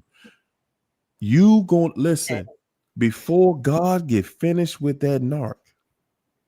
Before God get his foot out of that devil behind about you and everybody else that devil done did like that was one of God's people, you gonna be praying, wow, Lord, help that fool over there. Help that devil. Because when you see somebody constantly going through, and I mean going through, they're not gonna go. You think that they gonna hurt like you hurt. Okay. You think that they just gonna go through the little stuff you went through. That little stuff we going through. Look, guys, I'm telling you, the stuff you went through with the narc, man, it's lightweight in comparison to what God gonna do to them. You see, one thing you gonna wake up with every single day is your mind, your faculties. You're going to know who you are. You're going to know what day it is. That narc, they're going to be talking in character. When you see them do it, you're going to know what I was talking about. You're going to see them talking. They're going to be speaking in character. You're going to be looking at them like that. You lost your mind. Like they losing their mind or they just playing. First, you're going to be thinking they just playing. Oh, you come around every time. Look, there you go. You just playing. No, they're not playing. They speaking in character. Because that's what's going to happen. See, you want to play with people's minds. So God said, oh, that's your favorite toy, huh? Okay. Then we're going to play. We're going to let you play with your own. Yeah. Figure this out. Yeah. The enemy take their man. That's why they got to either be high or drunk or high on attention, or high on accolades, or high on manipulation, or because that's witchcraft. That all manipulates the dopamine. Everything they do is manipulation. They want this control, and the only thing the devil give them is like, okay, you're gonna be able to control this situation, but he take their mind and their soul. But they like that power and control and that pain that they can cause people. It's very sadistic, but they like to be able to have that power to be able to do that to somebody and cause that harm and that chaos. And I mean, it's no rational thinking. They be consulting with a council of demonic entities up in their head. It's just a council of 13 up in there talking to them like, yeah, you should do this. Yeah, you should wear that. Oh, yeah, they looking at you like that. Yeah, watch. Look, they gonna blink twice. That's all they get in their thoughts. Hey, Keisha, I like how you said that, because we call them flying monkeys. No, that's their demonic. That's counsel. Demons. Yeah, that's right. Conversing with other demons. Yes, let me add to that too. Jesus Christ, I just had it. I forget. Oh my God! Go ahead and read. You're gonna drop your lunch right in mid-flight. You're gonna drop your lunch. I see. I got it now. I wanted to add to what you said about the karma thing. See, these people are not really gonna feel the full effects of karma until everyone turns their back on them. And that's why you never satisfy when they get the little karma that they get, because whatever they lose, they can run and sleep on mama's couch. They can sleep on the homeboy's couch. They can run to their family for money, just to get something to eat. They always find somebody who's going to enable them, and God knows this. And that's why it's always best to let him get that karma for you, because he know what it's going to take for them to truly feel it. And that's why a lot of them their health is failing and they end up dying, because that's the only effects that they really gonna feel, the only karma that they really gonna feel. They're not gonna feel no financial loss. They came to grips with that they are failures, that they are nobodies, that they're not gonna have nothing. So that's why God always ruin their health, and it's a slow burn, and he make them suffer and reflect on all the people that they ruin. And then, like I said, they end up in nursing homes or dying alone, because now everybody has turned their back on them, because nobody wants to wipe their butts. Nobody wants to take care of them 24/7. So they throw them in a nursing home and pay other people to do it, because their attitudes don't change neither. They could be on their deathbed and still treat you like crap. Nobody wants to put up with them. And that's the only karma that God can issue to them, that they really gonna feel. Listen, Raquel Sophia, thank you so much for that super chat. She said, as he loved cursing. I thought she was trying to say love curse, not love bomb. He said, as he loved cursing, so let it come unto him. Whoa. As he delighted not in blessing, so let it be far from him. Whoa. I'm gonna slow down. I'm gonna rewind that one for y'all. Psalms 109:17. Consequences are real. As he loved cursing, so let it come unto him. Yeah, I'd say I ain't know where she was going with this. I couldn't. As he loved cursing, let those curses come unto him. As he delighted not in blessing. Good God, woman. Be far from him. Say that. Say that. So let it be far from him. As he delighted not in blessing, so let a blessing be far from him.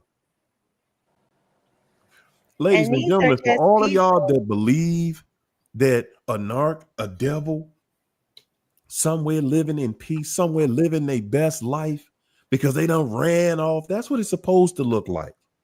That's how it's supposed to be. It's supposed to hurt like that. You know why? That's to keep us in line.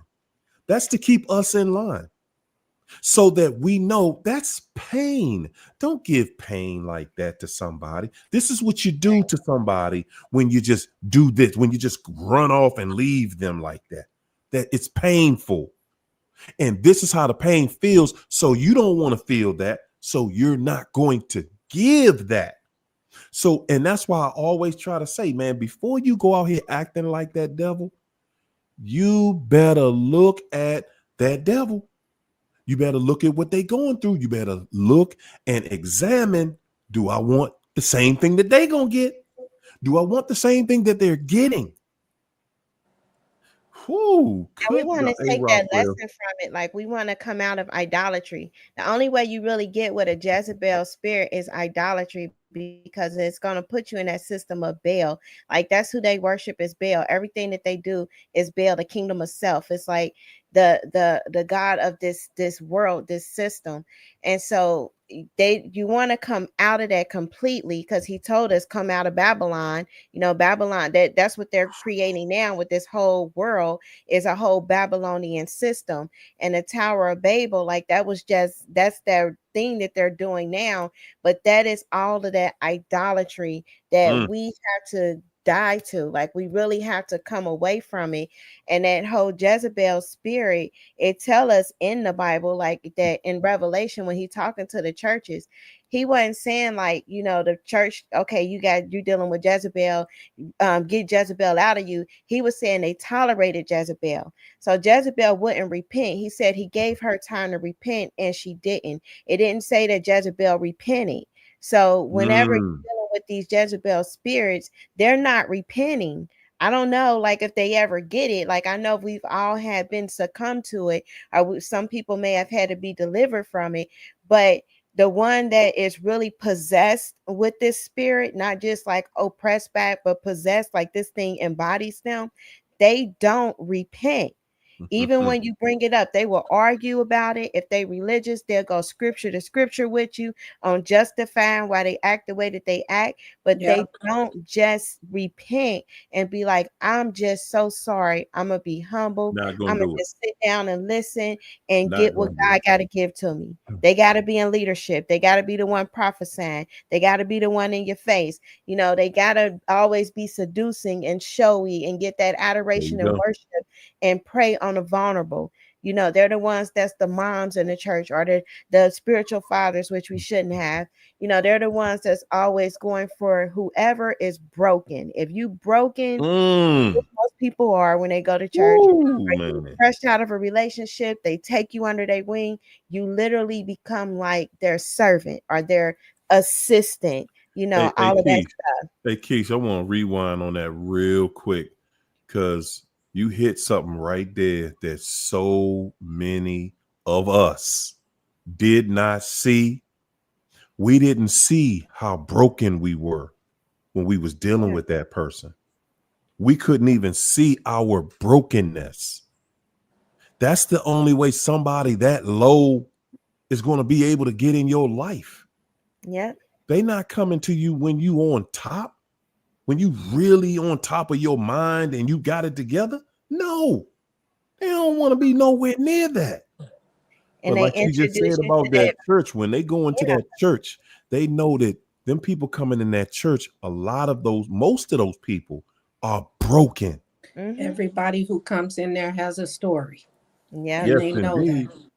But he tell us, like, don't give in to the flattery. Like, that's how they get people, is with the flattery, because the way the Baal system is introduced, it slowly gets you into self-idolatry. And that is the end game for the narcissist. Jezebel and Ahab, both of them had self-idolatry. They idolize they self, they feelings, they lust, and they desires. And so that's what the whole system is designed to do. The narcissist, when he or she, when they idolize you, they give you, hey babe, hey this, like, what you gonna do, like our call, like they put you on this pedestal stool. They start to idolize you, and it feels good. Like, naturally we start feeling good, because we made in the image of God. But then where it has to happen is humble yourself. Like, we can't, when somebody doing that too quick, that is a red flag, because it's easy for a person to go into self-idolatry. We in a fallen world, and we grew up in a culture that the action of a cult, of an idolatrous system. So it taught us to kind of groom for idolatry. But when we coming out of it, we got to do the opposite. So when the spear campaign happened, instead of defending ourselves, defending our throne, our honor, you got to ignore it. You got to go silent. You can't care. You got to let God, you got to start giving God his worship and let him take over, because he can do it better than anybody else. And when he take over, it crushes that idolatry. It allows us to humble ourselves, because he said if we humble ourselves, he will exalt us. But whoever be idolizing, or if they boasting, he gonna bring them down. He brings down the prideful. So we gotta be humble, and we gotta do the opposite of what that whole Jezebelic system was doing, because they're not gonna repent. And if we tolerate it, we're gonna have great tribulation. It said, because you tolerated Jezebel, who called herself a prophetess, she wouldn't repent, you will have great tribulation. So that's us. Usually the world got shooken up in chaos. God. But he said if you repent, then he gonna, give you the promises that's in Revelation. So we got a chance to repent, but we cannot tolerate Jezebel on no level. They have so many enablers, even through the justice system, that Yeah. enable them, and they feel like they don't need to. They have to literally be brought to their knees in a traumatic situation in order for them to consider. And they still might not repent. Right. And that's what it's going to take for these people. Because if you notice, these self-awares never said they repented. They said they went through something. And what did they do? Go to therapy. That's it. They didn't go to God because they refused to. And if y'all listen to these people talk, they telling you, they giving you the game, but you petting them on the back because they went to therapy. And then in the same breath, they tell you therapy is not even the fix. Therapy is not even going to help them. They still who they are. And so these people don't feel the need necessary to go to God because they feel they're above God. The devil led them to believe that they are above God because he's given them all of these assignments, and they feel like, when the judicial system supports them and makes the victim, re-victimize the victim, that gives them more power and more pride. And also, I'm going to say to somebody who said that these people end up alone. Our version of alone is different than their version of alone. When we say alone, we feel like, oh, they need to have somebody in their bed. Their version of alone is being irrelevant. And that's why I said everybody has to turn their back on them, because that's what they hate. They don't want to be irrelevant. That's their version of being alone. That's right. That's right. When they are at the bottom of the barrel, that nobody's checking for them, nobody's checking on them. That's what alone looks like to a narcissist. Yep. Ooh, Victoria. Thanks for the super chat. Victoria said, God will allow them to continue in their demonic vices because that's what's going to do them in. And that's real. Every time. Have mercy. And we have to stay away from them. Like, even those self-proclaimed narcissists, like when it's demonic, this narcissistic demonic power, the way that it's fed off people's fear, their negative emotions, their sadness, and all of that. When you're having these counseling sessions with them, or whatever they call it, and you're crying because you're hurt and you're broken, and they like, oh, well, you should have just left them. Well, what's wrong with you? That's still the same type of torture and torment of that relationship. Like, that demon is still getting fed because it's telling you things that's making you feel bad. Like, oh, they just went off with the new supply. You was just supply to them. You got to understand, you was supply. They don't care. It's irrelevant. Hearing those words are very painful, no matter how true. But a person that has that empathy and compassion and care and the Holy Spirit would know how to deliver that information without it causing pain. They can give you truth, but give it to you gentle. A narcissist can't do that because they want you to be sad. They want you to keep crying, and then they're going to take your money for it. Like, yeah, pay me for your pain. And then they're going to talk about you as soon as you get off the phone and be laughing with whoever they talking with, that codependent, and be laughing and talking like, can you believe this? Now, they would have laughed if they would have did da-da-da. But then they stayed and did this. Oh, these people, that's how they get off. And this is such an evil that we have to really understand. Like, this internet is a predator, and it's a predator for people who are vulnerable. And so you really have to be careful what voices you listen to, because these narcissists are out here. This was the biggest opportunity for them. Satan told them, I got a big gift coming for y'all in the millennium. Y'all gonna be so happy. I'm my little children. You're gonna get fed real good. That's what he did with the internet. And you know what? Some of them can't even help themselves. Like I said with Sam Vakman, he was given all that information, and then what he do? Turn on the victims. He started making videos. Oh, you're not the victim. You may be the narcissist, and all this blaming victims. Yes, that's what they do. They prey on you, and then they turn it around on you and make you. And people still feed into that and run to them for information because it's better coming from them. No, it's better coming from the person who survived it, because these people are not going to tell you how to truly survive. All they worried about is coining a phrase, supply, devalue, discard. And they interviewed his wife. Denied, and destruction. That's the cycle you go through. They interviewed his wife because they was trying to explain based on her answers how this was abuse. And she was just like kind of not getting it spaced out. And then at the conclusion of it all, it came to the point they were like, well, why would you still, be with him knowing that this is all the evidence of the abuse that's happening? She said, I just gave up on love. I just gave up on his love. wife is a borderline, right? Yeah, and she gave up on love. She said, I've abandoned love. I'm okay with not being loved. And that's and really, you know what? That is absolutely real. But see, someone like her, I mean, it's sad to say, but that's Ananias and like Sapphire. She's going to be one of those people that's schizophrenic. Later on, she's going to be speaking in character. You know what I'm saying? She's not going to just be herself. When you say and you truly have given up on love, you've given up on life. You've given up hope of even happiness. So that's real big when people say stuff like that, but they like, I don't know how to leave it. I don't know how to get away from it. They're not trying to self-improve at that point. They just saying, listen, I need him here more than I need happiness. That becomes their guide. That means that he is her God. And he say it. He say, we want to be their God. And so you really just sell your soul, because God is a jealous God. And he's how you gonna let a created thing more than a creator? He tell you that. And so that's what the narcissist goal is, because what they really want from us is our worship. Like that demon wants worship. Satan wants worship. So anytime we feeding them a negative emotion or feeding them any type of attention, all of that stuff, that's our worship. And God wants our worship.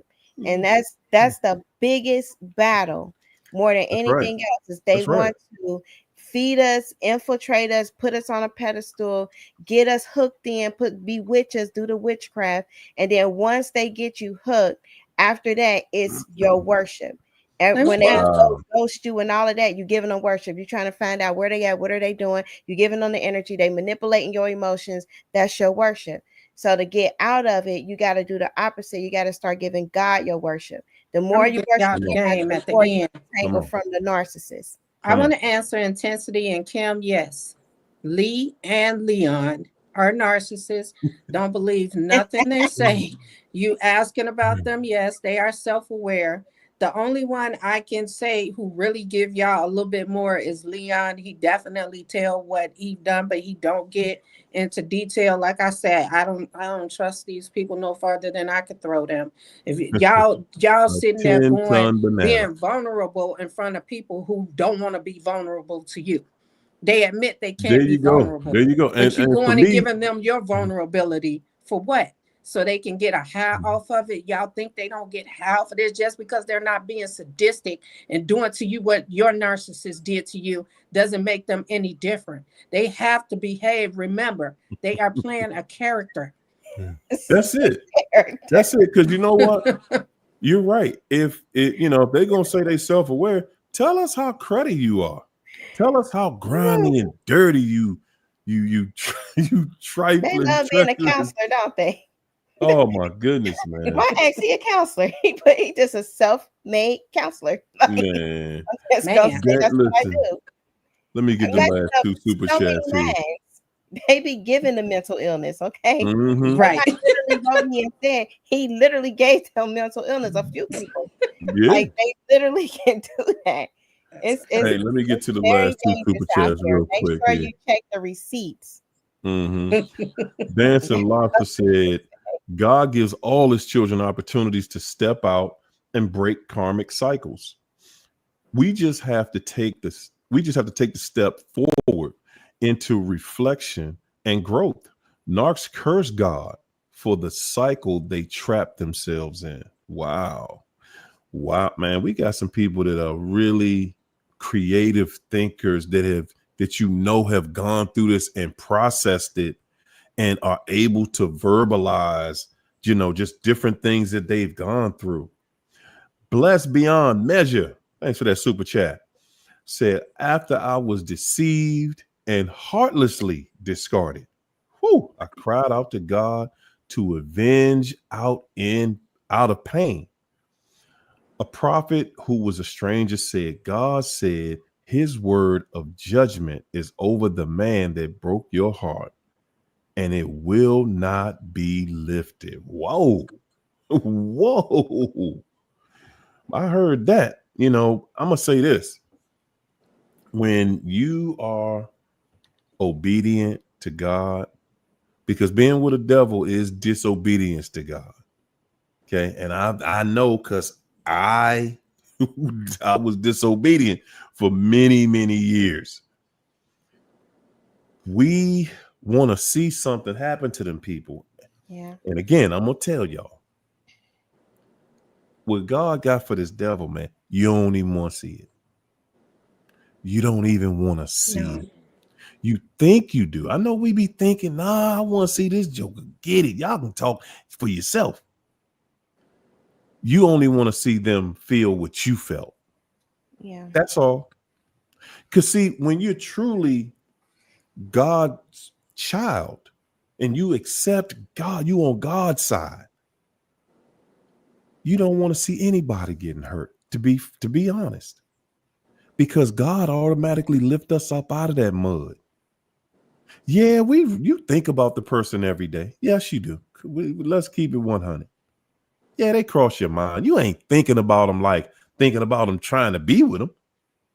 You thinking about them just in passing, like, wow, because they content because you was with them, you were around them in your space, and they cross in your mind, just in different things. That's all. It ain't nothing that's really focused though. Like, wow, I really miss that person. No, that's not how you're thinking about them. They cross your mind. Okay. Mm-hmm. When you're out, yeah, they're gonna cross your mind. Sometimes you even have some thoughts about them, but you're not thinking, wow, I wish we could have worked it out. I wish we could have been this. No, that's not and what you're that pain thinking. is and be careful of these prophets too, because it's just a lot of false prophets out here, false teachers and false ministers. There's just a lot of them because it's the last days. They just have been released. But you want to be careful because the judgment was set, like all the judgment that was put on the cross, and that's set, like it's already accounted for. But what they're doing, yes, they're going to reap what they sow. He say, don't be deceived. God is not mocked. Whatever a man soweth, he reap it. So they putting all these demonic dark seeds in the harvest, and they're going to have a dark harvest. But betrayal, pain, that trauma, it causes you to have that. Yeah, that dark harvest that's coming for them. If you put dark seeds in you, if you plant dark seeds, you're going to have a dark harvest. Yeah. But then when they meet people, they swap destinies. Like they already be in they stuff, they harvest that they're reaping. I know mine was homeless, on drugs, all that stuff. And then boom, destiny swap because I got in the way. You're not supposed to get in the way. You're supposed to just keep them moving. Like when you get in the way, then the enemy can swap that destiny and then they can feed off your benefits and you feed off their curses.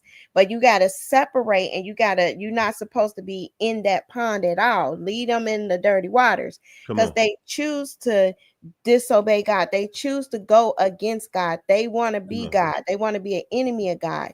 God comes to them. He comes to all of humanity, but they refuse him. And because of that, it's a curse. And when they have a curse and they walking around as this accursed being, they take on that mark of Cain. So they just up there walking around, they whole DNA structure be changing.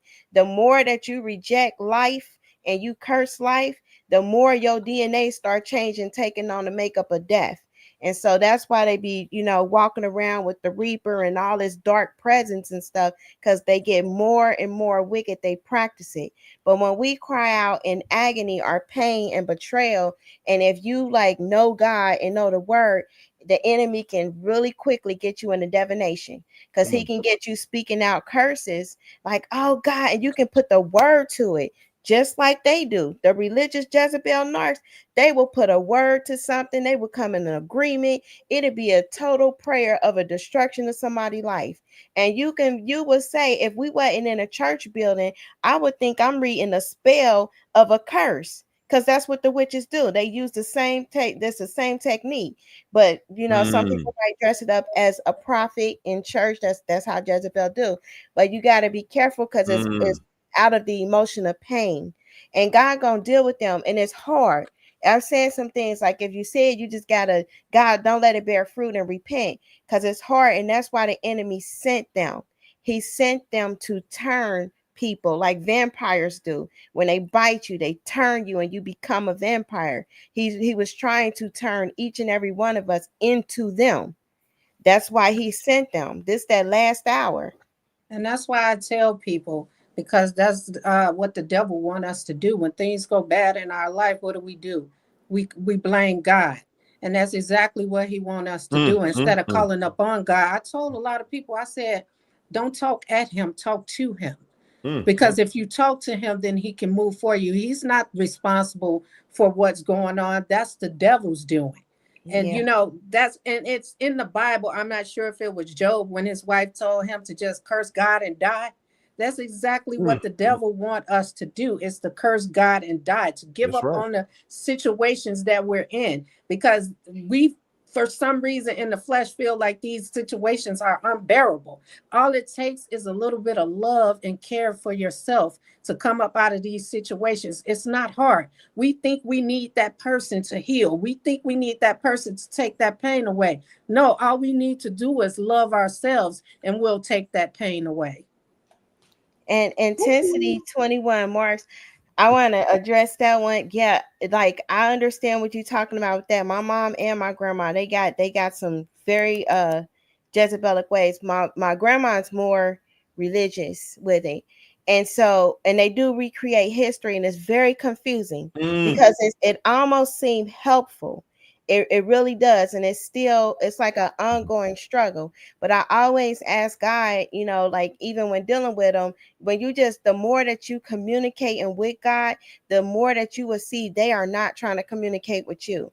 And then they have to get like permission, like, well, call a child or something, like, well, have them call me or have them do this. Or they try to go a roundabout way to get you to consent to get back into that agreement for them to start making them sideways comments again. But those are like, it's word curses, whether they knowingly do it or unknowingly do it. They might knowingly do it. I don't even know. It's so crazy. It's so ziggity booish. You be sitting there like you don't know what's going on, but you have to have strong boundaries. Your boundary have to be, okay, this is what I'm not going to tolerate. I'm not going to go around regardless of who it is and just allow myself to be abused. Yes, I can put honor on them. I put honor on them by when I talk to them, I'm not cursing them out. I will answer the phone and things, but I'm not going to allow abusive comments or derogatory comments or backwards compliments or any of that stuff start to tear me down again, because I know what spirit is in operation. And then I will straight up now just tell them, like, I might just address that spirit. Like, I'm gonna have to bifurcate you, man. That's Jezebel talking. And I'm done with Jezebel. I'm gonna have to crush her on the throne. It don't go well, but that spirit will be silenced.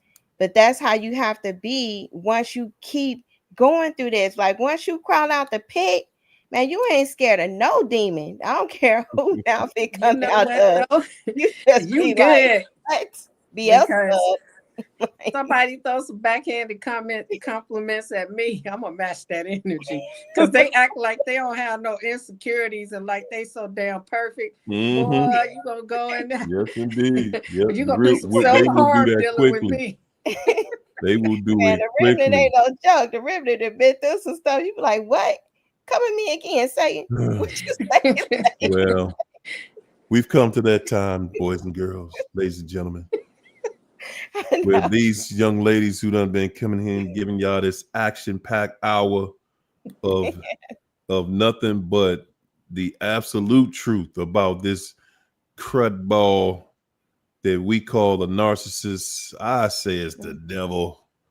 The devil. I'm gonna let them give y'all something for the weekend, because as y'all see, they flaming in here this evening.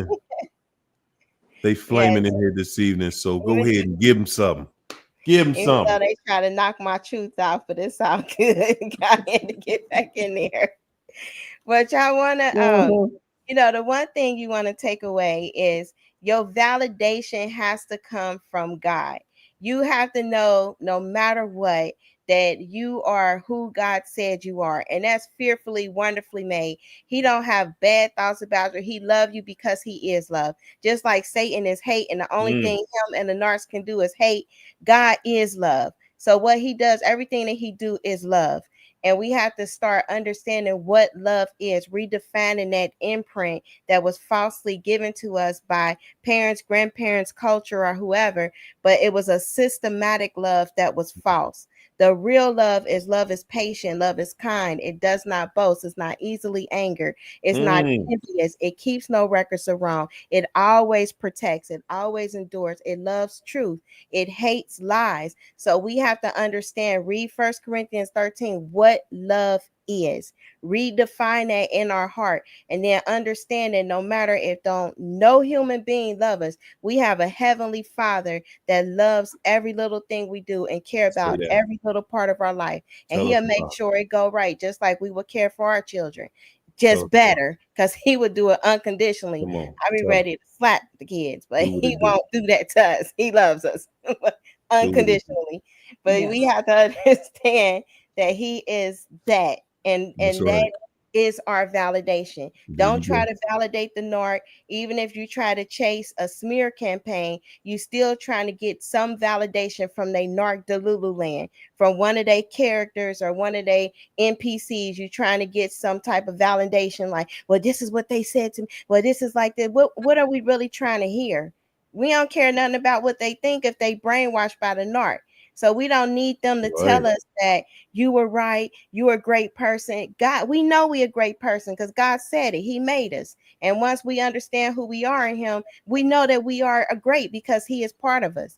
So once we really understand where our validation come from, you don't have to chase a smear campaign. You will never answer a Hoover. You won't give a crap what anybody say, whether on the job or in the home or whatever, because you will be able to walk in your God-given authority and your destiny.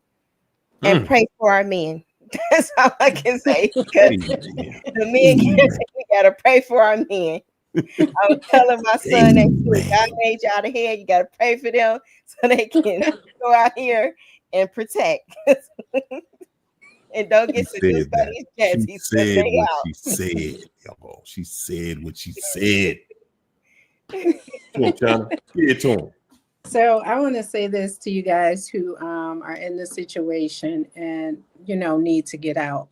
I know that situation is hard because when you are loving someone and your love is authentic and real, it's hard to walk away from that situation. And it's hard to believe that that person didn't love you the same way that you love them. But I think that the best method to get out of that situation is to start detaching.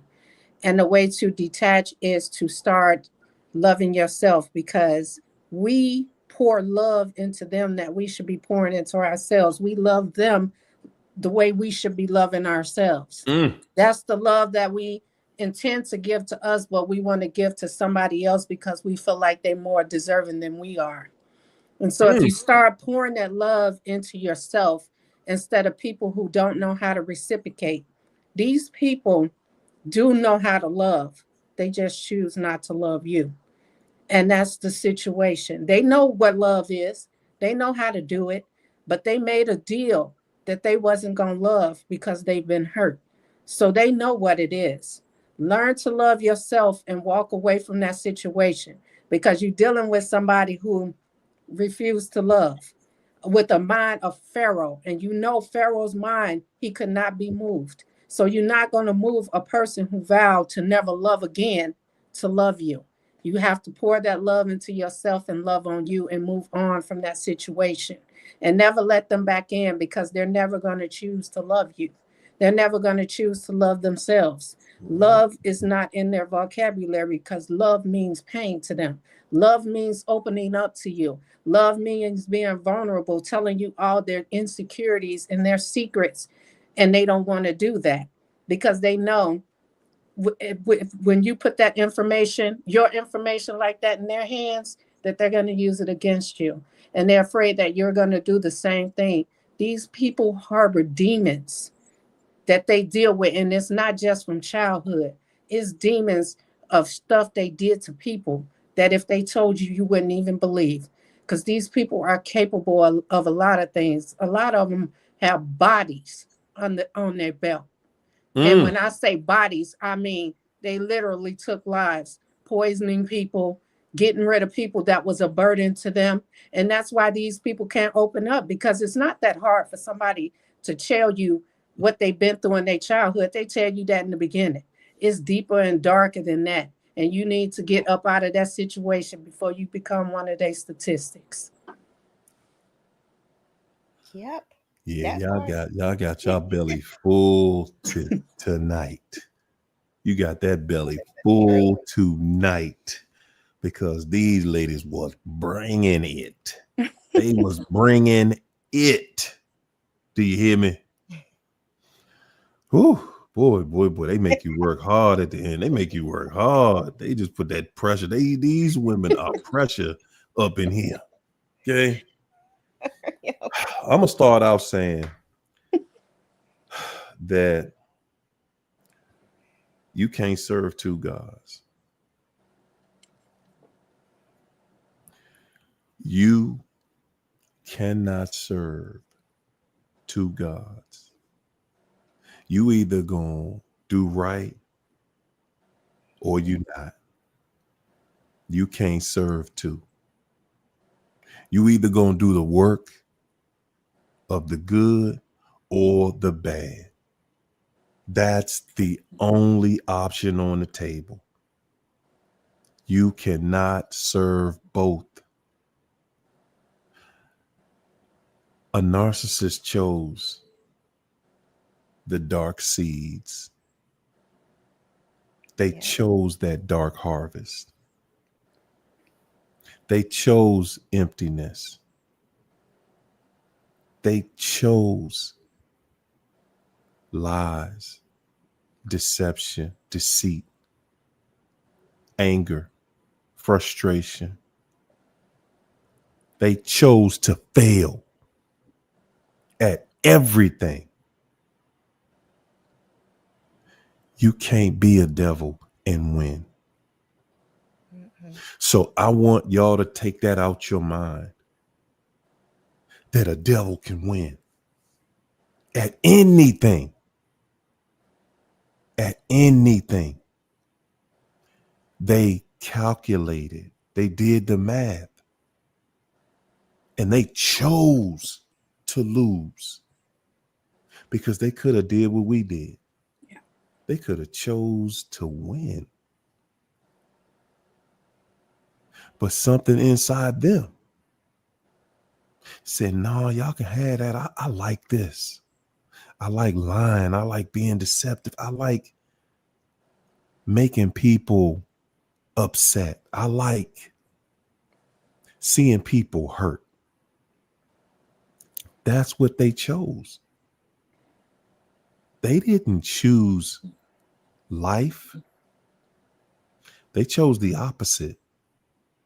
You cannot serve two gods. And they chose what they chose. All you have to do is allow them, just get out the way. Allow them, allow that narc to run out there and get what they have planned for themselves. Yeah. We so busy trying to hold somebody up from what they are determined they gonna have. Mm-hmm. They are determined they are going, until their belly cannot take any more, they are going to fill up on every low level, low vibrational spirit that they can. Yeah. They chose to lose.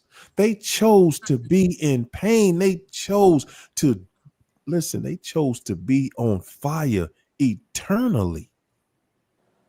What y'all keep forgetting is that fire don't go out. You keep forgetting. Y'all acting like, oh, I hurt my arm, and the pain go away for a narcissist. No, they get to burn eternal. Y'all know how long that is? Do you know how long eternal death is? Eternal flames. Well, I don't know how long it is either, and I don't want to know. I don't want to find out. I don't want to feel it for a minute. I don't want to feel it 1 second. They chose what they chose. Get out the way. Get out the way. Stop being that roadblock. You wondering why you going through so much? You get out the way and see how life changes for you.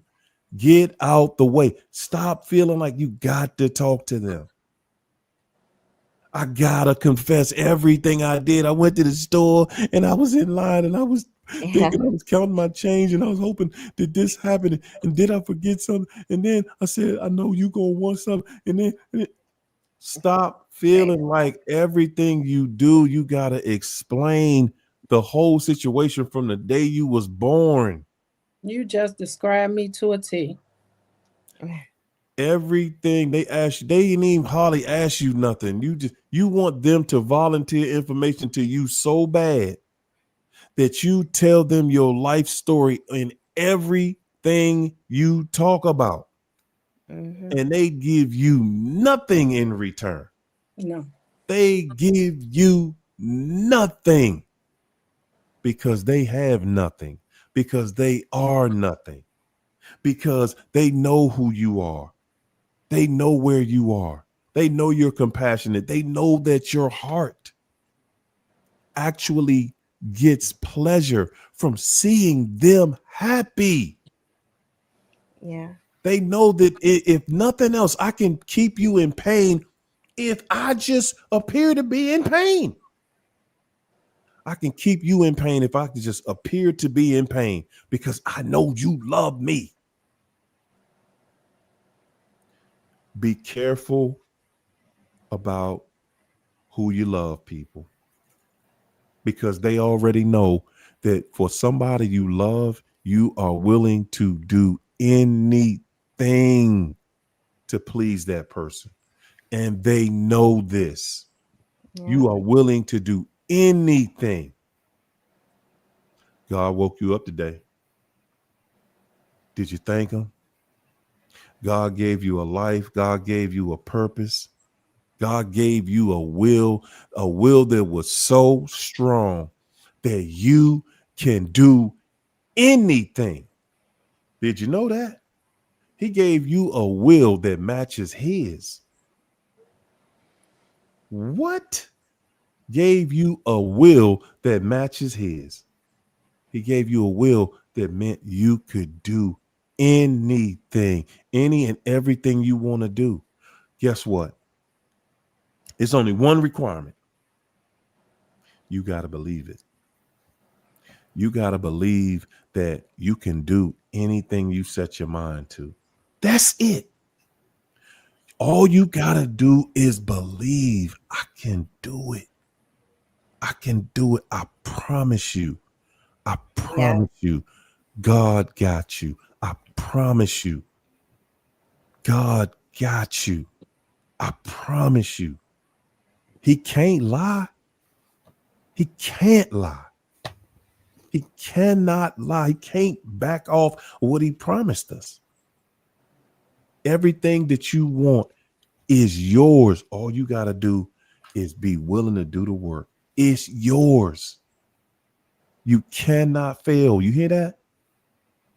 All you got to do is believe it. You cannot fail. You cannot fail. Now take that and believe it. Say it to yourself. If that's what you got to do, talk to yourself. Say it. I cannot fail. I cannot. Just keep on beating you. Beat yourself up with it all day. I can't fail. I can't do it. I cannot do it. God ain't going to let me do it. You hear that part? God, that's the only thing God going to hold us accountable. I ain't going to let you do that. I ain't going to let you fail. That's one thing God ain't going to let us do. He ain't going to let us fail. All you got to do is believe it. All you got to do is believe it. I know that's a hard part, though. I said it like it was simple, because in theory it is, but it ain't that simple. All you got to do is believe it. The silly stuff that we take and go out here and believe in, man. Yeah. And we got a God that'll show us anything we want, that shows us everything we want. We got a God that give you everything that you can set your mind on. It's yours. All you got to do is believe it. I used to go to a church that the minister used to say, man, if you believe it, you can receive it. And you know what? I'm going to just word it just a little differently. If as long as you believe it, I guarantee you receive it. If you believe, I guarantee you everything you want. Everything that you want, you gonna get it if you believe it. Y'all hear that? Now y'all go ahead and take that home with you. That's your assignment for this weekend. Okay? Yes. Just trust yourself. Just trust your judgment. Just trust this mine. I got this. I got it. Can't nothing stop me. Harry said it, and God is backing me. I got it. It's gonna happen. All I gotta do is believe it. All I gotta do is believe that I can do anything that I set my mind to. Yeah. I guarantee you. I'm personally guaranteeing it. Call me out in the chat if I'm lying to you. Call me out. They just gotta know the difference. Just know the difference. He'll let you fall but not fail. Say it loud. Yeah. He'll let you fall but not fail. You get your training wheels on. You got your training wheels on. You took your training wheels off. You said, oh my goodness, my leg fell off the bike. Just get back on and believe you can ride that bike. And don't apply it to the narc. Don't be like, I'm about to believe for his healing and his marriage to work, because people will go there. Don't do that. Because I've heard people say that in the ministry. Like, you need to be praying for that narc. No. Listen. If they want to pray that turmoil on their life, again, free will. Can't do that. And I said in that, I said the only thing God ain't gonna back you on is failure. Yep. You hear me? The only thing he not gonna back you on is you failing. And when your mind made up, I gotta be with this narc, I gotta be with the devil, then you don't walked out on God. That's you saying, I'm walking out on God, because if loving this devil is wrong, I don't want to be right. Oh my God. Hey, that's what it is. I don't make the rules. I just follow the rules. And those are the rules. All right. Thank you, ladies. Y'all was incredible this evening. Y'all was pressure in here this evening. Good gracious, man. Thank you. Ladies and gentlemen, we're going to leave y'all just like we came in here, like we usually do, with nothing but love, peace, and soul train. Good night, everybody. See y'all next week. See ya. See ya.